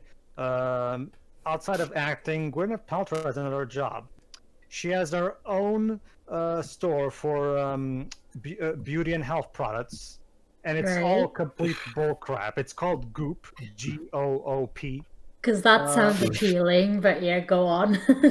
And basically it's basically it kind of comes off as a scam because it's all very pricey stuff and apparently it doesn't really work, but she constantly makes commercials about how awesome it is. But that's like pretty much every celebrity brand name makeup brand, though. Damn. Also, that's a cool weapon. It's like people are paying for the name, people don't actually look into quality half the time. And there goes Agent Coulson. Well, he survives this technically, but at the time people thought it was the end of a character, which... Honestly, I was calling bullcrap from the get-go. Also, just a note for, maybe you should keep smashing the glass. Mjolnir is pretty much strong enough to destroy it. Also, wasn't this the beginning of another complaint people have against the MCU, where apparently death doesn't mean anything? Well, in it's comics in complicated. general- In comics in general, death rarely means all of that, because like Jova said earlier, a character can be brought back with super science. So Well, but it's like what I always say. Sometimes tropes belong in their mediums. Okay. Now, I'll admit, I would have been fine with this, but yeah, Phil Coulson will later survive, and he never tells the Avengers about this because supposedly showing him that he's alive would make them split up. Like, Out of universe, they basically use this as an excuse to launch the first MCU spin-off series, Agents of S.H.I.E.L.D. which is still ongoing to this point, and one of the longer I running think it's having spin-offs. its final season soon enough. Yep, it is. Oh, speaking of actors having a little issue with parts of this movie, Jeremy Renner apparently wasn't a huge fan of that Hawkeye. Was basically just a brainwashed lackey for most of the movie, I can and see that that. and that his character got the shaft in terms of character development, and he even apparently wanted to have Hawkeye killed off just so he could get out of finishing the movie. Wow. This apparently didn't help with the supposed rumors that Robert Downey Jr. was basically the top billing actor, getting most of the money. Wasn't that actually later confirmed? Because, he was... I actually don't know, so for now I'm still gonna go with a question mark. But instead, to be more on point, because I don't think we Ooh. mentioned that in the 4 movie, the character of Hawkeye instead was created by Stan Lee and Don Heck, another artist, for the Tales of Suspense line in 1964. Yep. Mm-hmm. I can see why, Jeremy Renner would have been kind of disappointed with how Hawkeye had been treated this whole phase. Like I said, it wasn't really until Phase 3 where Hawkeye really gets a full-on suitable role. Like, heck, even in Avengers 2, Hawkeye kind of gets a bit the shaft there, too. It was by Phase 3 where he finally gets to shine, and hell, even then, we had to wait until Endgame, pretty much. Hit the Yeah, lever. he wasn't in Infinity War at all. Which is funny, because originally he was advertised as being in Infinity War, and that's supposedly being... Honestly, I still believe that beginning scene that happens in Endgame with his family and all, that was supposed to be, but it was already filmed by the time of Infinity War and was supposed to be included in that movie, but apparently they decided to just repurpose it. Remember, he supposedly left a Mission Impossible movie to be in Infinity War, but apparently he actually left Infinity War to be in a Mission Impossible movie, so... I don't get it. Oof. And so Iron Man somehow survived. Thanks to still hitting the lever. Yes. Pull the lever, Rogers. That's actually the right lever. Thank God. Well, it's the only lever, so yeah, it's hard to fuck that up. I'll admit, even without seeing Agents of S.H.I.E.L.D., something about this death scene didn't really do it for me the first time I saw it. Like, okay, yeah, it's emotional, but it kind of feels Coulson a bit... was, aside from Nick Fury, Coulson was the conducting thing that connected most of the movies. So I guess in a sense you could say it felt a little too obvious, and maybe that's why the death was also... And it was also an don't original Coulson character that It was also an original character created for the MCU. Wait, hold on. He got his 616 counterpart only after this movie. Yeah, he did. Mostly thanks to Deadpool, it's shenanigans, of course. And also, I think it's mostly because we've barely known Coulson throughout the series. Most we've seen of him is either just doing his job or sucking at his job. Now, I will admit, as someone who's seen Agents of S.H.I.E.L.D., I now really like Coulson a lot more. But I do wish that the movies could have done him more justice, and by God, they could have brought him back for the movie. Well, this was also because of the politics, internal politics that the MCU had at the time, where the series would have not been referenced in the movies in that not much capacity. Stuff that happened in there would have stayed there, which unfortunately affected also the Netflix Defender series. Also, yeah, the card that Coulson had. Apparently, this is supposed to change now, thanks to the Disney Plus series, thanks to an easier format where viewers can watch all these products in an easier state. So we will have to see. Plus, there's been some internal change-ups at Marvel. Though that does still leave into question what they're going to do with the Netflix shows and casts. We'll see. Well, apparently, the rights to the Netflix shows still belong to Netflix, but apparently by the end of the year, some of them will end up going back to Disney, and the rest following a bit later on in 2021. So Disney will be able to use those characters in the movie. Oh, okay. Well, the series, some of the series actually are already on Disney Plus.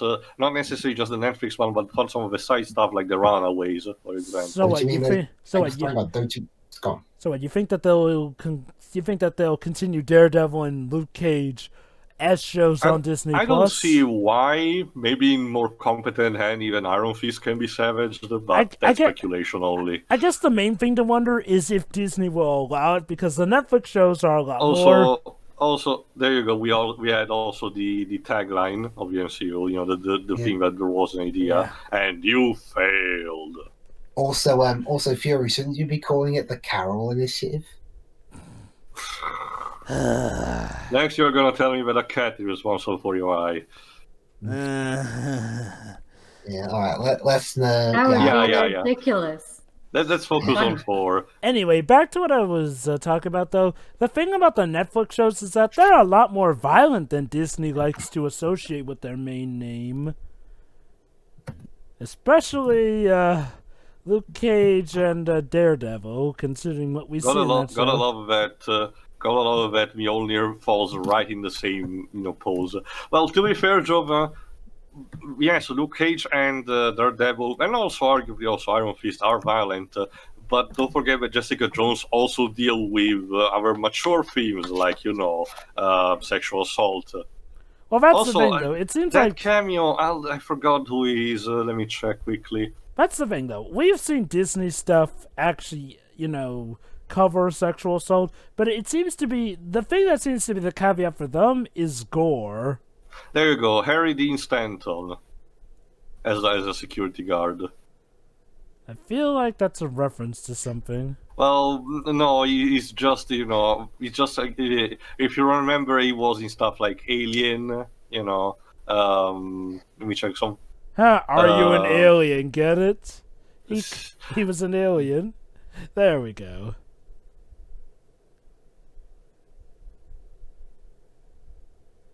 Basically, he's a famous actor already from the 50s. Unfortunately, he passed away in 2017.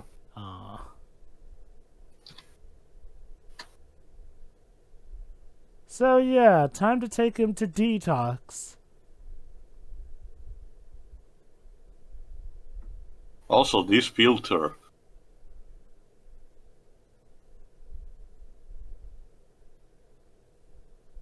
So Hawkeye just implicitly called Loki a piece of shit.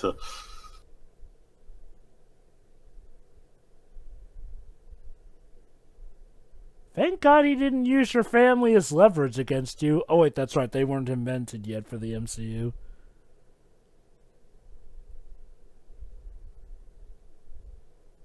Being tied down to a chair with Scarlett Johansson overlooking you.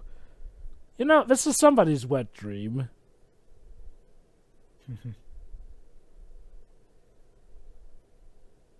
And that apparently cures you. Again, it's especially funny considering what we later know about the artifact that Loki has on his gizmo. Yeah. If he actually knew what that was, he could do so much more with it.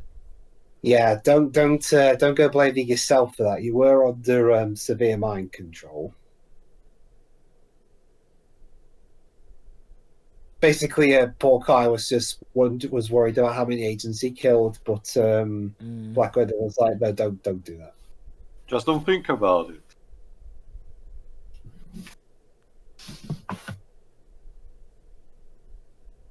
Fair enough.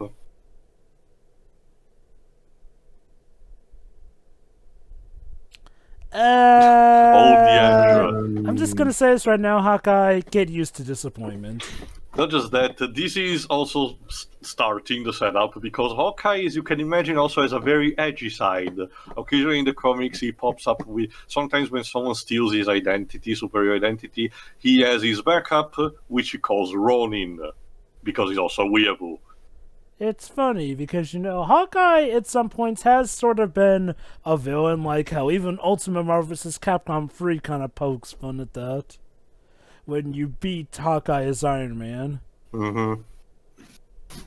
Oh yes, a lot of red in your ledger. Again, we're hinting at my movie that I'm sure I'll get soon, right? Yeah. I'm pretty sure it'll be an amazing experience for you. But that's the thing. Okay, we know that Captain Marvel was eventually going to be a thing, but was there ever a plan for a Black Widow movie? Yes, Let me see if I can give you like the development page in the meantime. Let me guess, was that one also held captive by Mr. Perlmutter? Again, wouldn't surprise me, but Although... Okay, go on. There we go.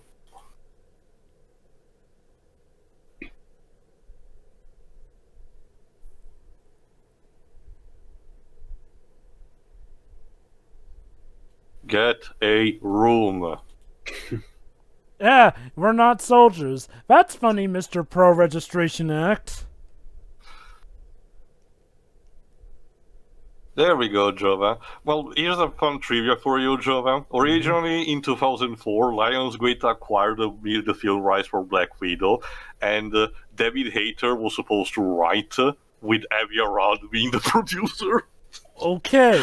Okay. But in 2006, Lionsgate dropped the project, so the rights revert back to whoever owned the Marvel stuff at the moment. Okay, I have faith in David Hayter, but Avi Arad, I can only imagine how he would have screwed that up. Hayter and Marvel tried getting another financier to develop the project, but Hayter never felt comfortable that we had found a place where we were willing to take the movie and the character seriously, and it left him heartbroken. But he hoped that the film would make someday. Then in 2009, Marvel entered early talks with Emily Blunt to play Black Widow in Iron Man 2, but we know that Scarlett Johansson happened. Kevin Feige, in Phase 2, while promoting Phase 2, he wanted to discussion with Johansson had already taken place by regarding Black Widow standalone movie, but when Marvel focused on 2012 The Avengers, Johansson played blah blah.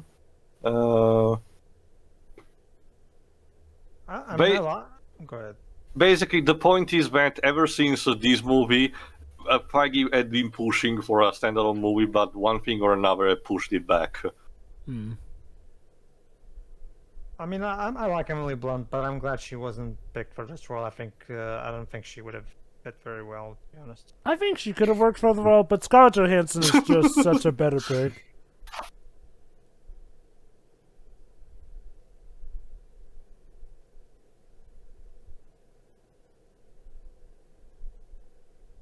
Oh. Cap just needed a push. Oh, yeah, exactly. how great! Now we've got lying about dead people to add to Nick Fury's wonderful emotional manipulation. To be fair, Nick Fury's character is chock full of that kind of personality, so checks out. What's he gonna do next? Oh, Dwibs, you should see how Nick Fury can be in the comics.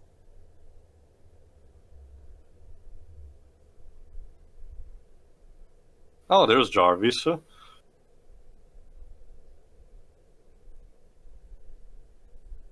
Hit him in the head. That'll knock him out of it. Yeah, just punch him And really hard. And it'll save him from a fate worse than death. Or being in For the Dark World. Exactly. Well, okay, being in For the Dark World the way he will be for that movie. And thus it begins what the rest of the MCU, particularly the series, will refer to as the accident. Wait, don't you mean the day the where incident? New York... Well, it's referred usually the incident, the accident, you get the idea. The day where New York will get ravaged by many things. Let's forget what happened in the Incredible Hulk video game, it's for the better. Yes.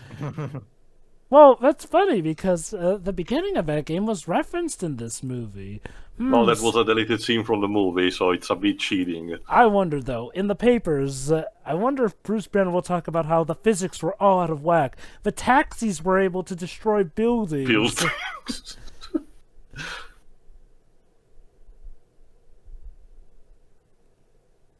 Yeah, close enough.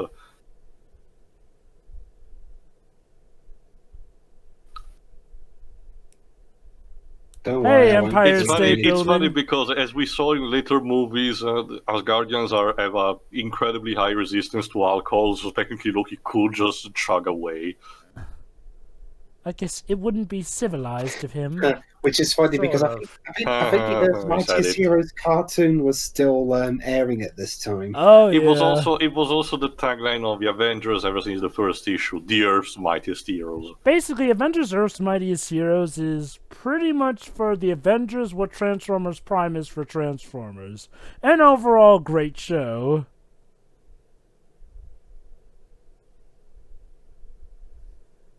Great. Well, I guess it's not as bad as how many people Thanos will piss off in Endgame.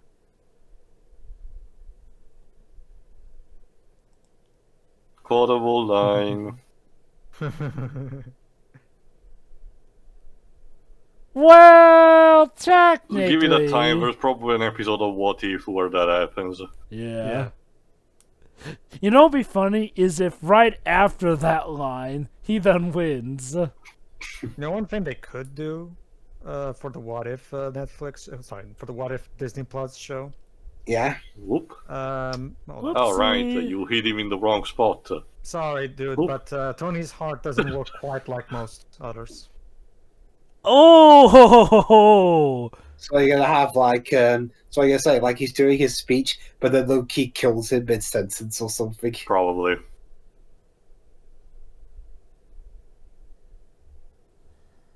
Whee! And Tony Stark died. But yeah, one idea that I do have for how they could do the What If series, and as a neat little reference to Infinity War, is have Doctor Strange be kind of a host type of character, where like he uses his time stone to watch multiple different timelines and scenarios, like he did in Infinity War, and you could use that as a little vehicle for that. Oof. Yeah, that actually would be a good,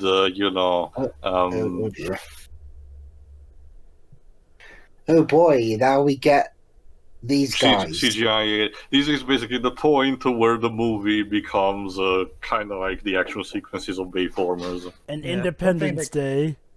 One thing they could do is, like, how in Age of Ultron, at the beginning, all the Avengers are, having fun, having drinks and all that stuff. Mm-hmm.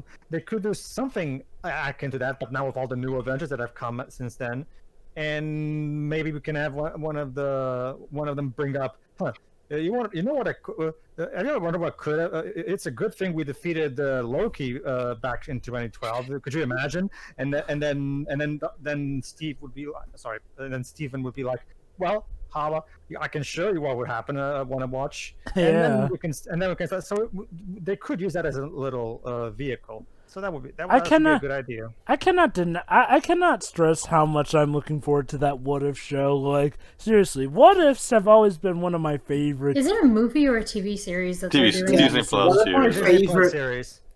One of my favorite things to watch on YouTube is alternate endings to films where people take a scene and use editing to twist it and make it the movie end a different way. Like, say, when after Luke found out Darth Vader was his dad and he fell down the shaft, Yeah. there was a bit where someone edited it so that Luke missed that bit he was supposed to grab after he fell and he died. He fell to his death. There actually is a What If. There's actually a set of Star Wars What If comics. Okay, Tom, you need Which to you might work better find on the screaming interesting. part. Basically, there's a What If comic for A New Hope, where basically it goes to what would have happened if Luke didn't manage to destroy the Death Star. Then for Empire Strikes Back, there's what would have happened if Luke had died on Hoth. And then for Return of the Jedi, there's I guess what if Luke converted to the dark side? The what if for Return of the Jedi was, what if the plan to rescue Han went awry, and, instead the bomb threat was... It's more like, what would have happened if C-3PO was disabled, which thus made it so that he wasn't able to translate for Leia with the bomb threat, and thus the bomb threat sort of went off a bit early, and needless to say, hijinks ensue. I'm sure the Fix-It fanfic community will be very happy about this series, at Well, least. actually, Jover, speaking of Star Wars, when we're done with this, there was this 20-minute video I fancied showing you that made an entire story of Tommy Wiseau in Star Wars. That could be interesting. I'm not quite sure if I'll have time after this commentary, but I will definitely give that a look. Josh, I think you should work a bit better on your camera angle during the fight scenes. That is one caveat with Joss Whedon, but, you know, it's not the worst. But yeah, basically, Shiroi, the What If comics were something that started back in the 70s. Back then, there was an alien character that hasn't been introduced in the MCU yet. He actually lived on the moon. His name was Watu the Watcher. Yeah. And he basically was the one who observed the Earth and alternate realities of Earth. And basically, that was the vehicle for it. You know the Stan Lee cameo in Guardians of the Galaxy Volume 2? He's part of the species that Stan was talking to. Yeah. Basically. However, since those have only really showed up for a brief little thing in that movie, I think Doctor Strange with his Time Stone could be a really good substitute for it. Actually, Pedro, I'm checking right here. They already casted someone as Watu, Jeffrey White. Oh, there you go then. So maybe and he's they'll gonna have be him. the narrator of it. Oh, I'm guessing the series will also serve as the introduction to that character, I guess. Also, somebody like playing Gears of War, I see, with that monster design. But to give you an idea, Shira, the first ever What If comic was basically what if Spider-Man had joined the Fantastic Four. Yep. Basically, it was an alternate version of the first Amazing Spider-Man comic. Mm-hmm. Not the origin story, because the origin story was still called it was still an Amazing Fantasy. But it was only then that they started the Amazing Spider-Man books. But then it's what if Spider-Man joined the Fantastic Four?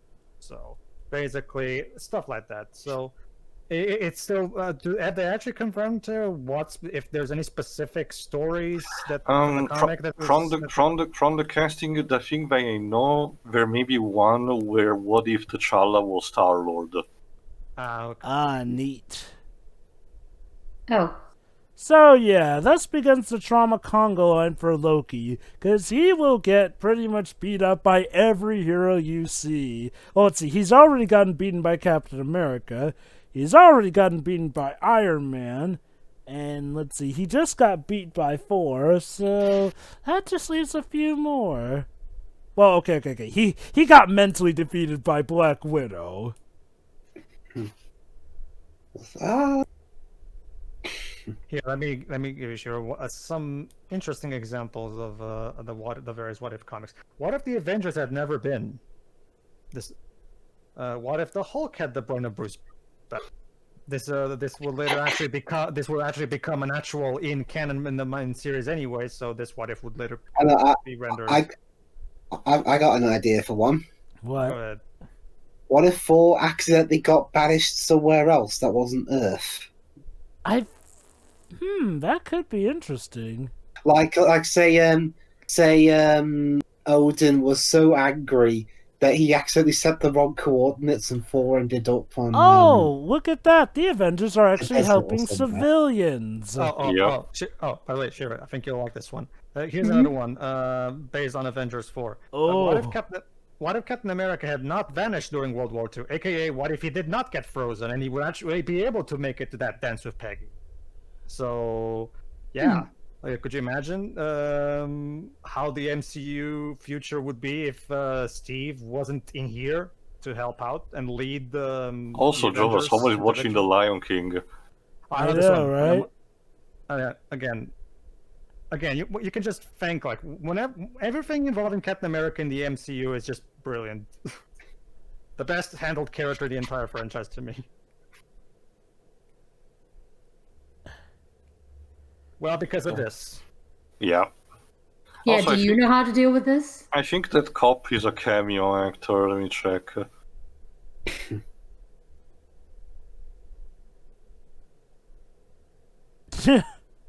Exactly. Remember, folks, the Avengers did help civilians, despite what later movies may try to tell you.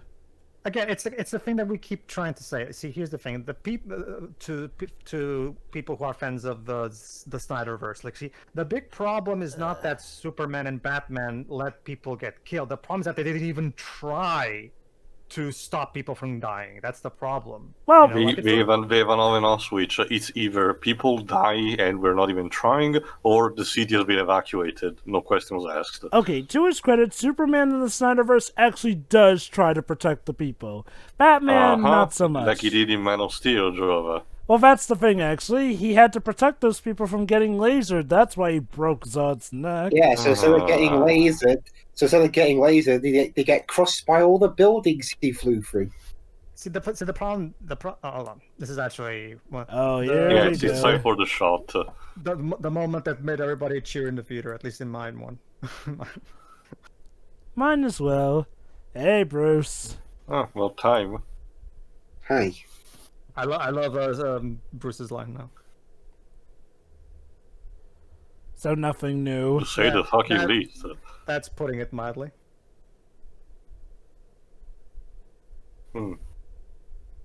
Got him.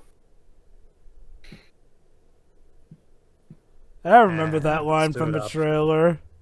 Oh, that's a cute monster.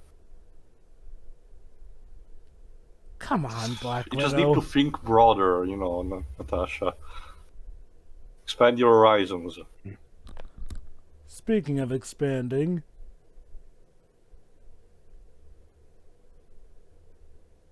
Oh, so now he can suddenly control his anger. It's a concept about basically it depends on how he transforms. Oof. Basically, his secret is that he's always angry, in the sense that if he manages, if he transforms willingly, then it becomes a lot easier for him to not lose complete control. oh yeah, like an Incredible Hulk. Just without the heartbeat rate bullshit. Yeah, I don't really. They felt the need to take off their There we face go. masks, Time for I the guess. team shot. All right. Well, it's the first ever superhero crossover movie, too. We kind of had to have one of these. I know. I'm surprised they did it for the 360 and not instead the walking slowly towards the camera line. All right, so Movie basically, feels left out, I guess. all right. I want to actually mention this because some people were a bit confused, specifically non-comic readers, of why Captain America is the lead. Well, aside from being the way Harry is in the comic as well. Remember, Steve has military training, and he's a military captain. So obviously he knows strategy. He knows how to lead troops. So obviously it makes sense for him to be the one that handles the strategy. Honestly, anyone who's seen the movies probably would have picked up on that too. I mean, I guess the only other one you could maybe argue to be leader would be either Nick Fury or Iron Man. Oh Hulk? boy. Yeah. Like, that understands me. Well, that is what the Hulk does best. So yeah. Smashing shit. And meanwhile, nearby, a Professor Hulk is face palming at this. Literally. Yeah. Well, fun fact, Oh no, apparently, the Empire State Building! apparently they were going to make a CGI model for the Daily Bugle building, but they ran out of time. Yeah! Originally, that was going to tie... Oh, not only that, they were actually going to include the Oscorp building from the Amazing Spider-Man universe. So, believe it or not, the Amazing Spider-Man universe, which pretty much most people hate nowadays, was actually going to be the Spider-Man that would be in the MCU. I'd argue it did have some potential, unfortunately. Oh, it did have potential. I'm sorry, I don't think Andrew Garfield has ever been a good Spider-Man. Like, I know it's not really a big statement, but... Yeah, I'm gonna be quite honest. Out of I understand if people are more nostalgic towards Tobey Maguire rather than, Tom Holland. I can understand that. Not so much people prefer Andrew Garfield. I'm sorry. On that, I will actually draw the line.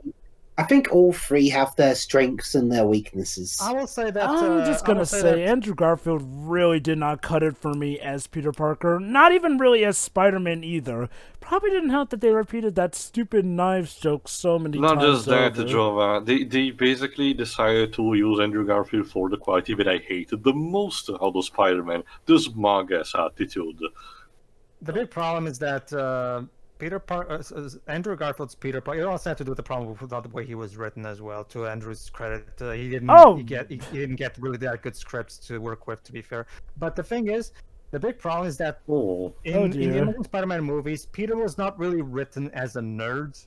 He was written as a jock who was pretending to be a nerd, more like. Yeah. Exactly. He Like, never really comes across as seriously, one. seriously. They literally don't even have him wearing his glasses until, like, the midway of the movie. Only just to point out, oh yeah, he wears glasses. Mm-hmm. It's the opposite. It's kind of the polar opposite for me when it comes to my problems with. Hey, I'm not an enemy. Don't shoot. Please. True. Oh, yeah, we need let's, we need- yeah. we- We'll just pull the plug.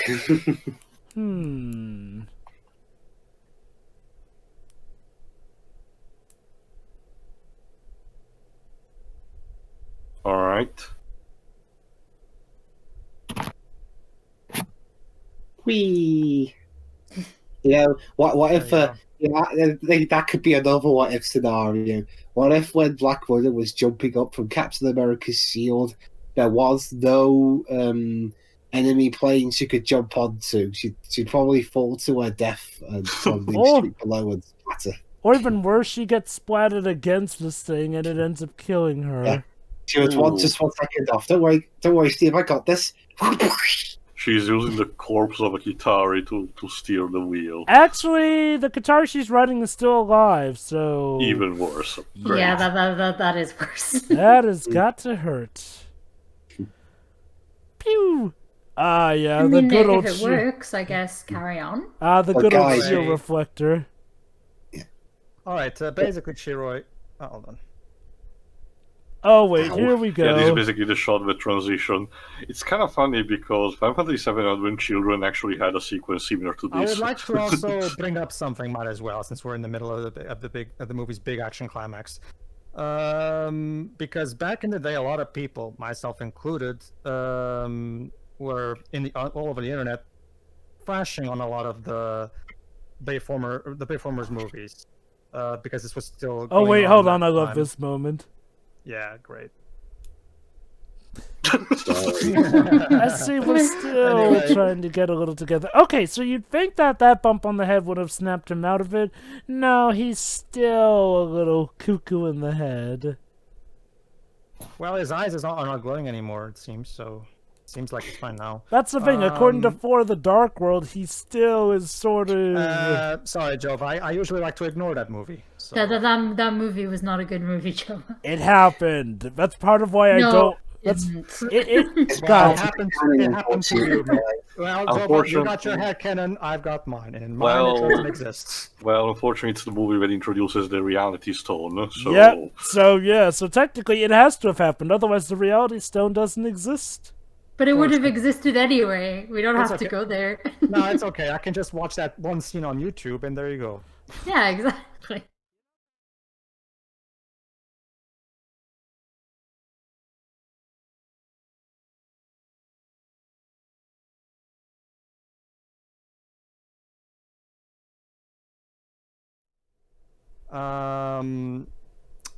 What was it? Yeah. Basically, everybody. One of the big problems I've always had with the Bayformers movies prior the fourth one, well, and even the third one. The third one also did it better, to be fair. But this And the first one how- was reasonably fine. well, I'm not talking specifically the movies in general. I'm talking about specifically. Oh yeah, I the love, action in those I love movies. this scene. And even then, I disagree with that. Huh. He's like, yeah, I know your That's also decision, a but meme. it's stupid. So But yes, Peter. Oh, hold on, no, this is actually kind of important. Sure.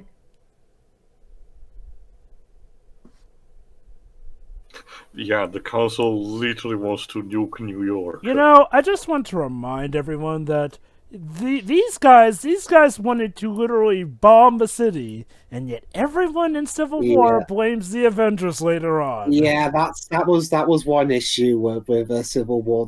They tried to make the Avengers come off like the bad guys, but they seem to forget that they ordered New York City to be nuked. Oh wait, what's this moment? Oh look, he thinks he's cool. He thinks he's cool. He thinks he's cool. Nope. Nope, You know, Loki, you really need to think your He's role not better. doing I too really well should've this dropped time. the is arrow. he? Like, even Hawkeye gotta. Oh, wait. Oh, Wait. here it Ah, is. here you go. I Here love this it scene. is. This moment Right. got everyone in my theater absolutely laughing. Yeah, this is great.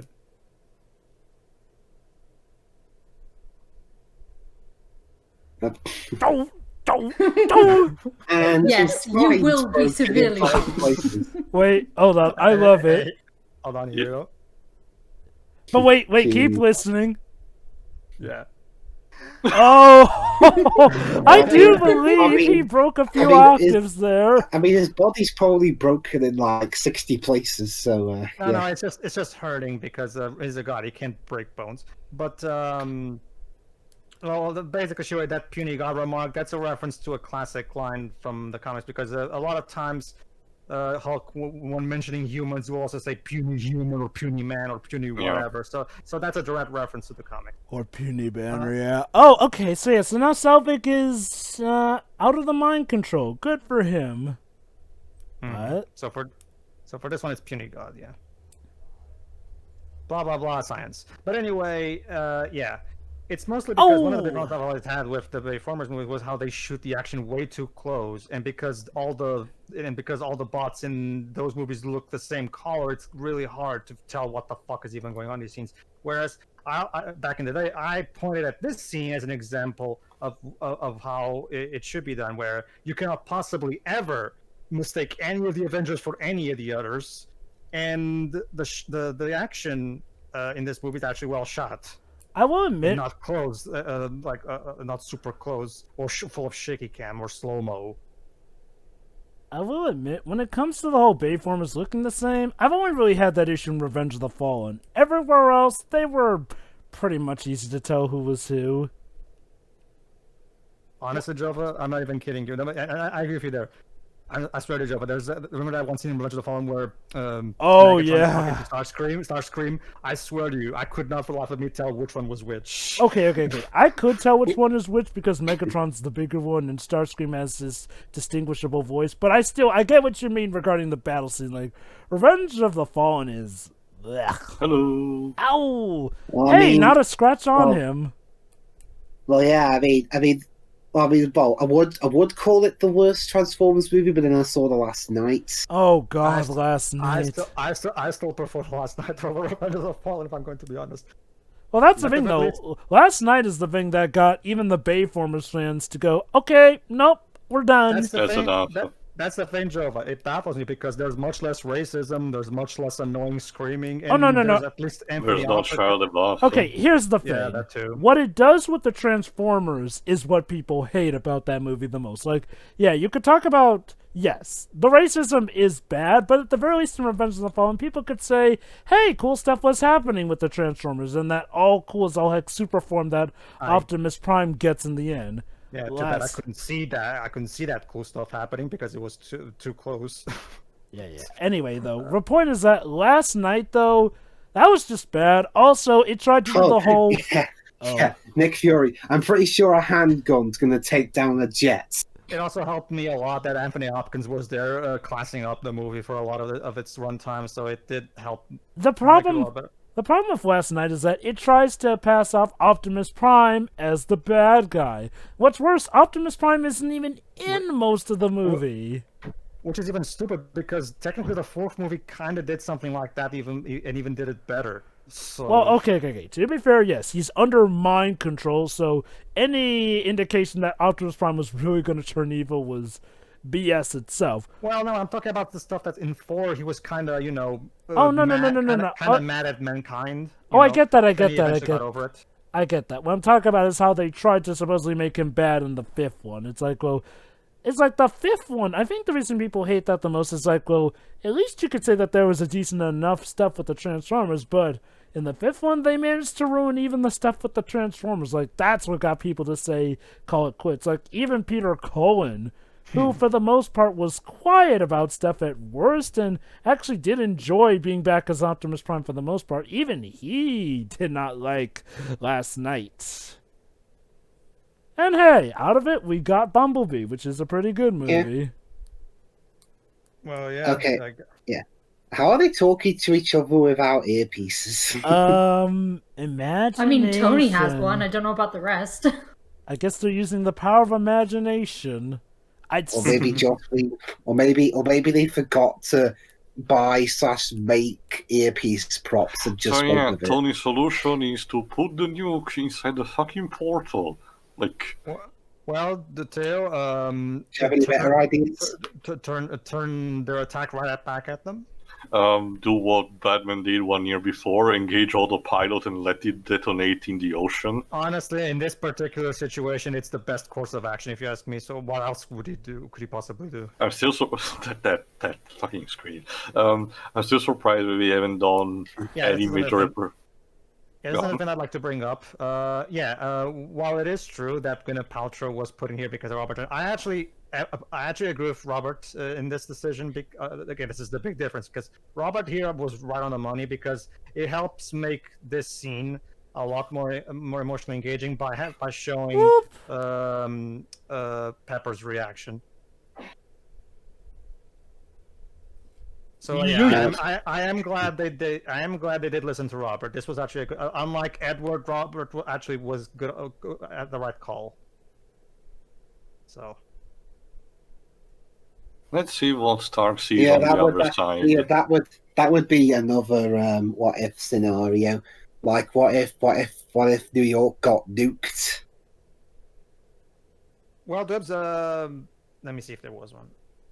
Well, there's a what if the Avengers. What's that sheep? Say goodbye to the Chitauri. For now, at least. Yes. And also, apparently, the Chitauri are those kinds of species where if their mothership gets destroyed, they all suddenly die. That's convenient. And come on, Tony. It doesn't even have to be a dashing entrance.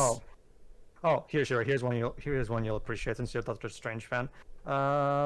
What if Doctor Strange were this disciple of Dormammu instead of the ancient one? So so the evil Doctor Strange. Boop. I mean, he already gives off evil villain vibes, to be fair. Well, he's British, of course he does. Wow. Oh, this is one that I'm sure to appreciates. What if Doctor Doom had become a hero? Yeah. Well, yeah, then we would have got Fan Stick. That would have been an act of heroism. Well, Disney now has Fantastic Four, so they can do this one if they want to. Oh, they've got everything though as well. Isn't that At the nice? end of the day, Tony just needed a hug. I absolutely love the way they actually wake him up, though. Hulk has finally learned to be compassionate. Come on, Steve. Hulk. CPR, you have to do it.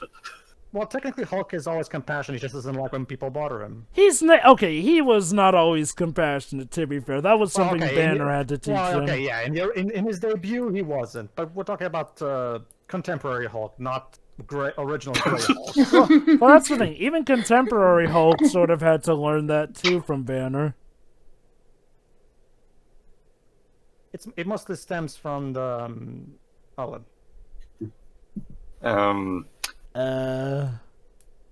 Yeah, sure. Yeah.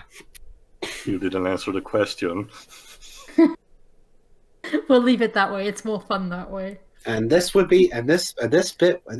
will be the catalyst for Iron Man 3. Have you ever tried shawarma? No. But yeah, fun fact. In the place where I go see movies, right next to the theater, there's actually a shawarma place. Wow. So this trip worked doubly for me, actually. I'm not sure if did you get shawarma after seeing the movie? I felt like doing it, but no, I didn't. Have you ever had it though?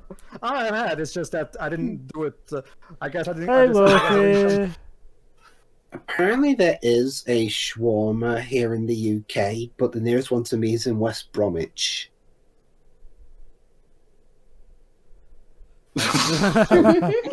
And cue the theater laughing at that. But what happened? We will have to wait until Endgame to see. I mean, he asked nicely, I guess. It's also... Something something Hulk hates stairs. And yes, there's a lot of technology left, which and we'll see repercussions of that. And look at that! The Avengers did help out here and there. And now we have a lot of fans. Oh, here's an interesting one, Shiroi. What if Captain America had been elected president? Oh Yeah. God. That actually happened in the Ultimate Universe as well. Hey, Stan. Hey Stan, what are you Hey, doing? Stan. And he's playing with someone, whatever. Playing chess with somebody. I love that irony of Stan Lee being the one saying, "Superheroes in New York, give me a break." Yeah, I know I came up with half of them, but yeah. It still is hard to... not even half of them, most of them. Really. Again, I think a contender for best cameo is in Ant-Man and the Wasp, where he goes, well, I did And my even work in more- the 60s, and Also, now I I'm swear, still paying I for swear it." I recognise that woman there. And even then, even for the ones that he didn't technically create, he still played a big part in shipping them into the one and how we see them nowadays. A clear example is Captain America, where he was created by Joe Simon, but Stan Lee started writing on issue 3. Also, So- oh yeah, fun fact: that woman at the end of that little clip there, Yeah. that was Ashley Johnson playing a waitress character named Beth. Ashley Johnson. I feel like I've heard that actress name Ellie before. from Last of Us and Gretchen in Recess. Ah, that's where I've seen her from. Oh, here's one you'll probably find interesting, Dwips. What if Wolverine had killed the Hulk? If you remember, Then, in their the Wolverine debuted as a Hulk enemy. Well, then we wouldn't have gotten Logan, so yeah.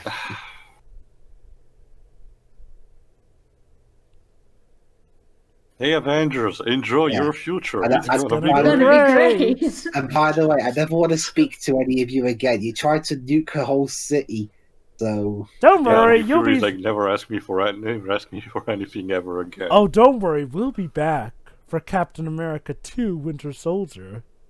why More are you collateral laughing? damage. Yeah, Because in fact, I'm surprised that wasn't the name of the council, the Collateral Damage Council. CDC. Yeah, hey, the CDC an acronym for something else. Well, at least the I don't know, helicarrier is back afloat again. That is one hell of a repair job. And now, time to build the Avengers Tower. From the Star Which- Tower. Which Yeah, will which will use essentially... for a grand total of 5 years. So it's a bit of a waste of money in hindsight. Well, Yeah, if how there's much one did thing you have to Tony- pay in taxes towards this? If, Joe? if there's one thing Tony loves to do is waste money anyway, so whatever. So, guys, they'll never find the Avengers. They're only in one of the most prominent buildings in the middle of New York City. It's not like this doesn't stand out at all or anything. There Yeah. we go. And cue the applause that rang throughout the theater. There's a post-credit scene. So Oh, God! more infamous. Right, Oh crap! I need When to I saw go this up in and the get my cinema, credentials. I missed the post-credit scene. Anyway, To your credit, meantime, Dwibs, you didn't. To your credit, Dwibs, you didn't know how the rules with the MCU films yet. In the meantime, final thoughts. I'll be quick. I still prefer technically First Avengers, my Phase 1 movie, but this pretty much comes close second, mostly because of what it represents, you know. It's kind of ironic because you can use the phrase that Steve asked to Tony. If you remove that, what it represents, what's left of it, you know. I still argue it's technically a competently written movie, but the first half is a bit slow, if you had to ask me. And in time, compared to what the MCU will have to offer, it has shown a bit of its age. It has, I will still say that it has the entire idea of bringing the team back together as its strong point that no matter the time will, carry the entire movie over the years. It's unfortunately the rest that, it gets a bit clunkier as time passes. Mostly, again, how the team meet up, the fighting, and then eventually the final battle, it takes a bit of a while to actually get to there. But at least it doesn't do just cheap action like The Incredible Hulk 2008 because it would have been so easy to do that. Hawkeye is probably the most wasted of the heroes because he spends a lot of time being brainwashed, unfortunately. And Loki tends to be a bit incompetent in the second half, but it's for the sake of having the villain having to fall eventually. And he's also setting things up for later, so... Speaking but of still, setting things I up, enjoy it. Yeah, here we go. All right, I'm gonna say something about this moment, as well. actually, me too. Hashtag.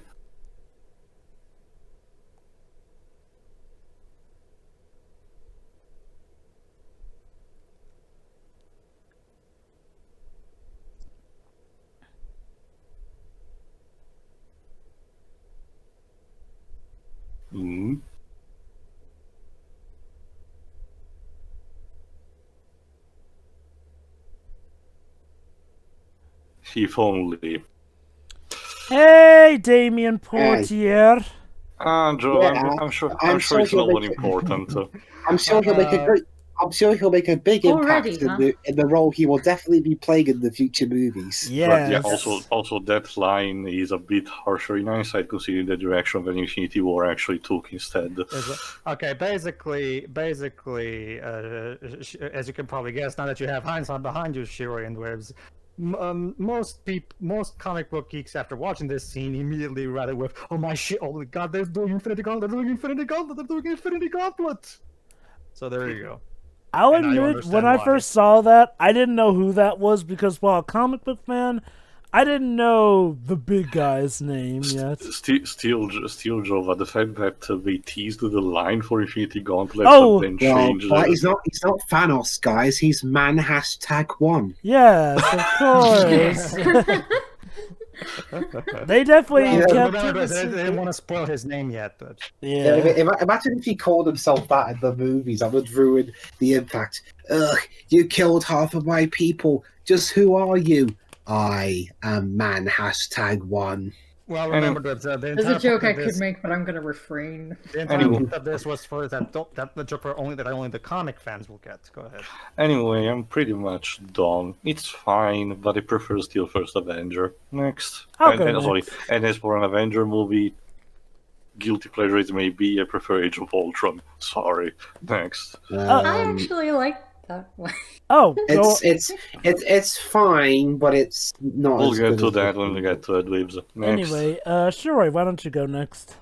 Sure, I'll be quick anyway. Yeah, this was a really good start in terms of the, the major movies, I guess. The first half is a bit slow. I mean, it's not boring. I wouldn't call it that, but yeah, it does take a little while to get into things. It's just nice to see everybody interacting, and for the most part, they interact very well with each other. Yeah, some characters getting shafted, I guess, is a problem, but aside from that, it's actually a lot of fun, and and coming back to this after seeing everything else is something. Yeah. Remember, Shiroi, right, there was a time when this was the biggest thing in the MCU. This was a simpler time. Well, yeah.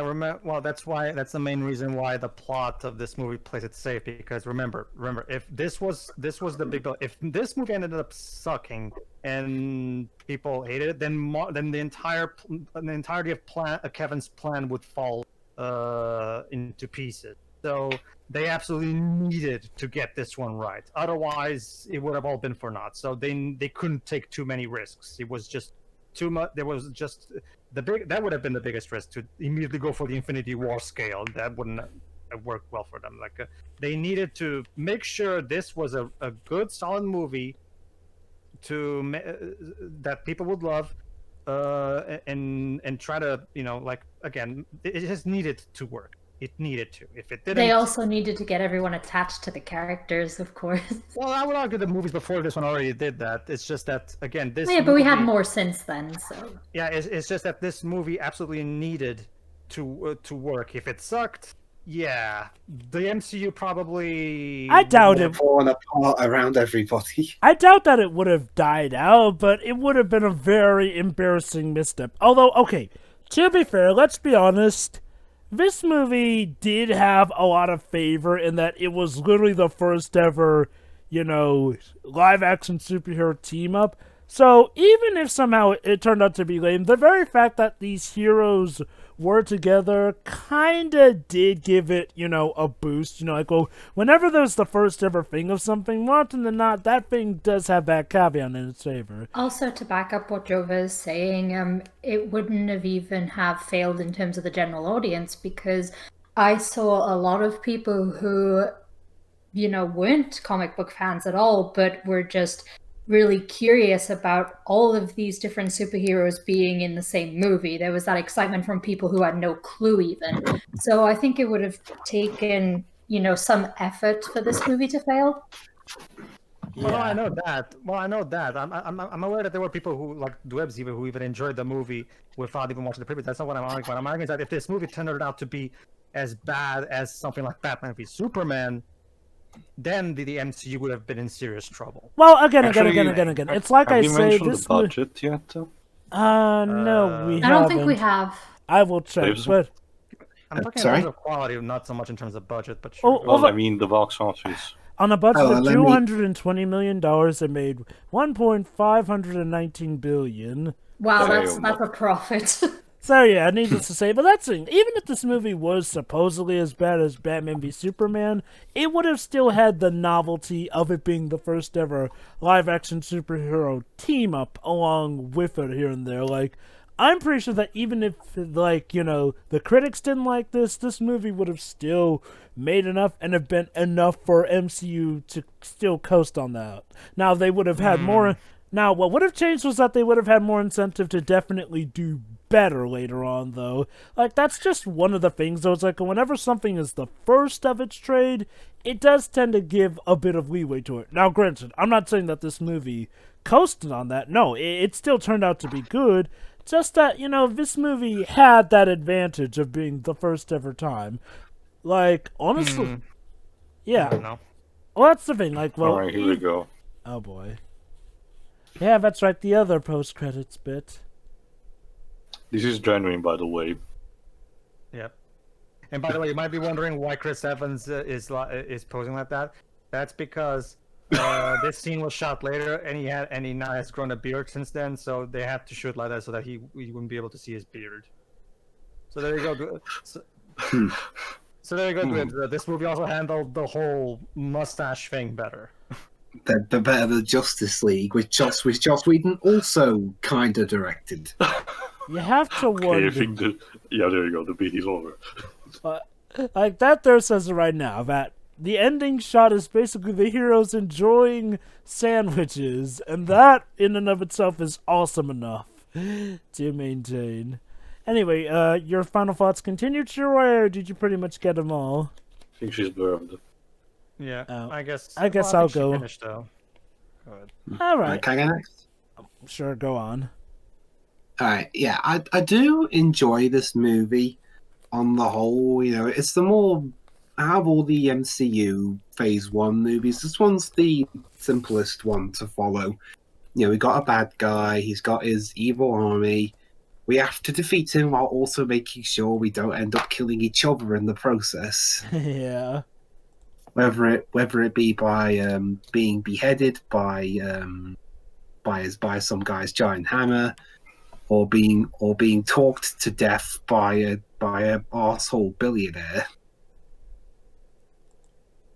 And also, it's got some very fun action whenever Joss Whedon decides not to have the camera be at an angle every time. Or literally upside down.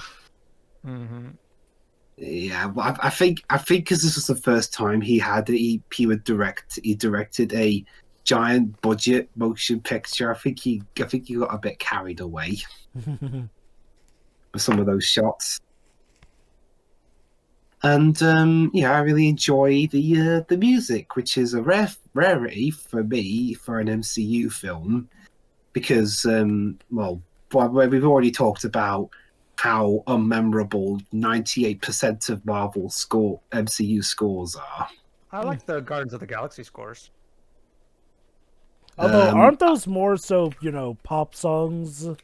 Yeah, I don't know. I mean the background score, like for example, like the main theme of Guardians of the Galaxy. I really like the one, the theme that plays when in the climax of the first movie where they're all holding hands. How does it go? That's the main theme. I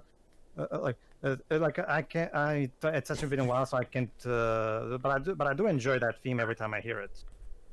Okay. All right. As for the other stuff, I really enjoy. Yeah, I like the effects. How it managed to do a long continuous shot of something, even though it was entirely CGI. Oh, but you gotta love how it made the 360-degree shot work. Well, yeah. I mean, it's not. Remember, that was all done in using computers and stuff. It's a bit easier to do it there as opposed to spinning around like a British director or something. Well, actually, I was talking about the scene where the camera literally revolves around the heroes all grouped together. I see what you mean. And overall, I do feel this is a very, very fun way to cap off the first phase of the MCU. And now, granted, what it would lead into, I feel, is I'm rather split on how a couple of future films after this handled the aftermath of this movie. One I feel handled it better than the other, and even then the one that handled it better still had a couple of its own issues, but we'll get to them eventually. Mm-hmm. But yeah, overall, I do enjoy this movie a lot, and but I don't watch it that often because it's a long movie. And yeah, I generally don't tend to watch long movies frequently. Mm-hmm. But yeah, I still enjoy it. All right, next. Pedro. No, I really enjoy it a lot because it manages to do exactly what it sets out to do, and it does it well, and it does exactly what it needed to. Like, the action is fantastic. We get to see all the good references, all these heroes doing exactly what they do best, and that's what we wanted to see after all. Yeah, the story is very, very, very basic, but like I said, we needed to play it safe for now because there was a lot on the line when it comes to this movie. So it's justified. And like I said, for what they told, I think they did it really well. Because what really cares this movie is the characters. The characters are doing a good job playing off each other, and they're all pretty much on point. So it all works very, very well. So that's all I really wanted, really. And it stands as a fantastic example of how to make a popcorn movie good. That popcorn action movies don't need to be completely moronic in order to be entertaining. Because this movie manages to accomplish that without being moronic. So there's that.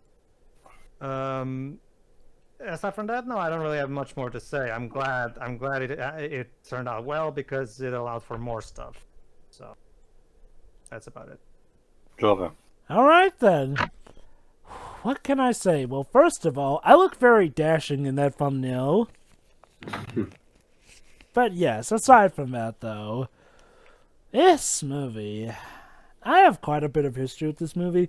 This movie is what really kicked me as a Marvel fan into overdrive here and there. Like, it gave me more incentive to check out the comics, especially since I still wasn't sure who Mr. Man number 1 is, played by Damian Poitier. But yeah, it's a very well put together movie. It has quite possibly one of the most basic stories, but the character arcs themselves are well weaving and complex enough to it works. We basically are seeing the culmination of several movies all colliding at some point. I said before and I'll say it again, this is one of the quintessential ways of how and why you have heroes actually fighting one another here and there. The manipulation, the arcs, the way that they've each been raised differently and how that can brush off on each other. It works so well for the movie here and there. And like I said, this is one of the best cases where the comedy is balanced out by serious moments here, which is something the MCU does have a bit of an issue with here and there. Now, in regards to Phase 1 movies, it's my second favorite one. First Avenger is still my favorite one because First Avenger feels like just the best movie in all avenues. It has better pacing. I prefer the costume there better. You know, overall, First Avenger just is the quintessential Phase 1 film for me. Like, yeah, I won't deny, the first act of this movie does feel a bit slow, in a sense here, you know, before things really get started here and there. That said, though, choosing Loki as the main lead bad for this movie was a nice choice, considering how he was already one of the best MCU villains we had at the time. So kudos for that. That, and he was also the first opponent of the Avengers anyway. So yeah, good homage to that too. Yeah, that's a thing that this movie does that I cannot stress enough is important that comic book movies remember to do. It is perfectly fine with its identity as a comic book movie. It doesn't feel embarrassed that it's based off of a comic. In fact, no, it relishes the fact that it's based off of a comic, as a comic book movie should be, as opposed to just trying to make everything absolutely uber realistic for arbitrary reasons here and there. I would like to add to that, Java. Not that it's essential to like go full. Like there have been movies that have proven that you can have a balance of both, in the sense that you don't necessarily have to go full comic book like this movie does. Exactly. It can work the other way. It just depends on how it's done. I will argue that the Dark Knight movies did a good job of being. You can argue that those movies are crime-thrilling sagas first and comic book movies second, and that depends on your mileage, of course. However, I will argue that the first two movies of that trilogy do a great job still ticking all the necessary boxes in the Batman checklist to feel like Batman movies. Pretty much, yeah. So it's one of those cases where if the filmmaker knows what he's doing, he can do something different with the comic book film genre. The problem is that not a lot of filmmakers are capable of pulling that off. Go ahead, Joe. Anyway, back to my main points. The music here is, it is one of the best scores. Get figures, it's the same guy who did Captain America First Avenger. And Back to the Future. And the Super Mario Brothers movie. And Richie Rich. All good scores, no matter what movie they were attached to. But yeah, the acting is very well and on point. I will admit, I do kind of agree with Mark Ruffalo that it was a bit of a shame that we had to repeat Hulk's character arc again from Incredible Hulk, like, different actor or not. That said that? Or was it Mark Ruffalo? It was Mark Ruffalo, actually, who said that, remember, we mentioned during the commentary. Never mind then. Yeah, it does feel a bit redundant that we have to do that all over again. Like, again, and it just makes things a bit more confusing. Like, did Incredible Hulk actually happen? Well, apparently it did, but we're going to act like it didn't, because technically this actor is that. He had plastic surgery and whatnot. Good night, everyone. This is confusing. Yeah, that's the thing. It's like I said, and I'll say it again. Poor Hulk cannot get really much a break when it comes to the rights of his stuff here and there. Basically, the current deal is that he cannot have his own solo movie as it is. Which is why I say Thor Ragnarok is the best Hulk movie that we have ever gotten. So yeah, shame about that. But again, back to this movie overall, it's just a wonderful and delightful time. It has plenty of laughs, plenty of action, nice stakes set here and there. It has a kind of emotional death scene. Again, even without knowing that Phil was going to come back to life, that death felt a bit manufactured in the sense where you could get this feeling that, oh, we've kind of been setting this guy up to die. Like, it is a shame that Phil Coulson couldn't have gone to do more. Like, that is one thing. This movie does show a few of its aging cracks, and like, well, you can definitely tell when it was made and for the exact purposes it was made. But it definitely doesn't feel corporate to that extent. Like, it still feels like a genuinely well-made movie. And hell, what more can I ask for? It's Avengers. Welcome to the end of Phase 1. Well, almost at the end of Phase 1, because we're about to enter the bonus round.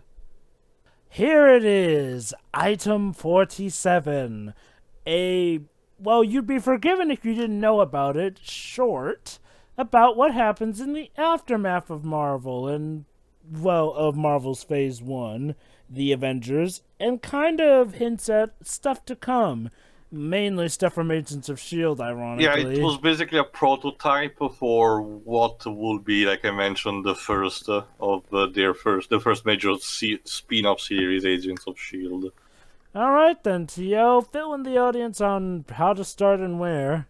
Well, you need to start before the Marvel. It's a black screen right before the Marvel logo. Starts. Bafflingly, this is not on Disney Plus, so assuming you're watching this on like a You probably have Blu-ray a or blue DVD. player. All right. 3, 2, 1, click. This was directed instead of the previous two. This is a different director, Luis Desposito, which will also direct the next one, Agent Carter. Also, Still have Eric Pearson as the screenwriter and Kevin Feige as the producer. Also, oh my god, I literally saw Storm and Wolverine in that Marvel opening shot.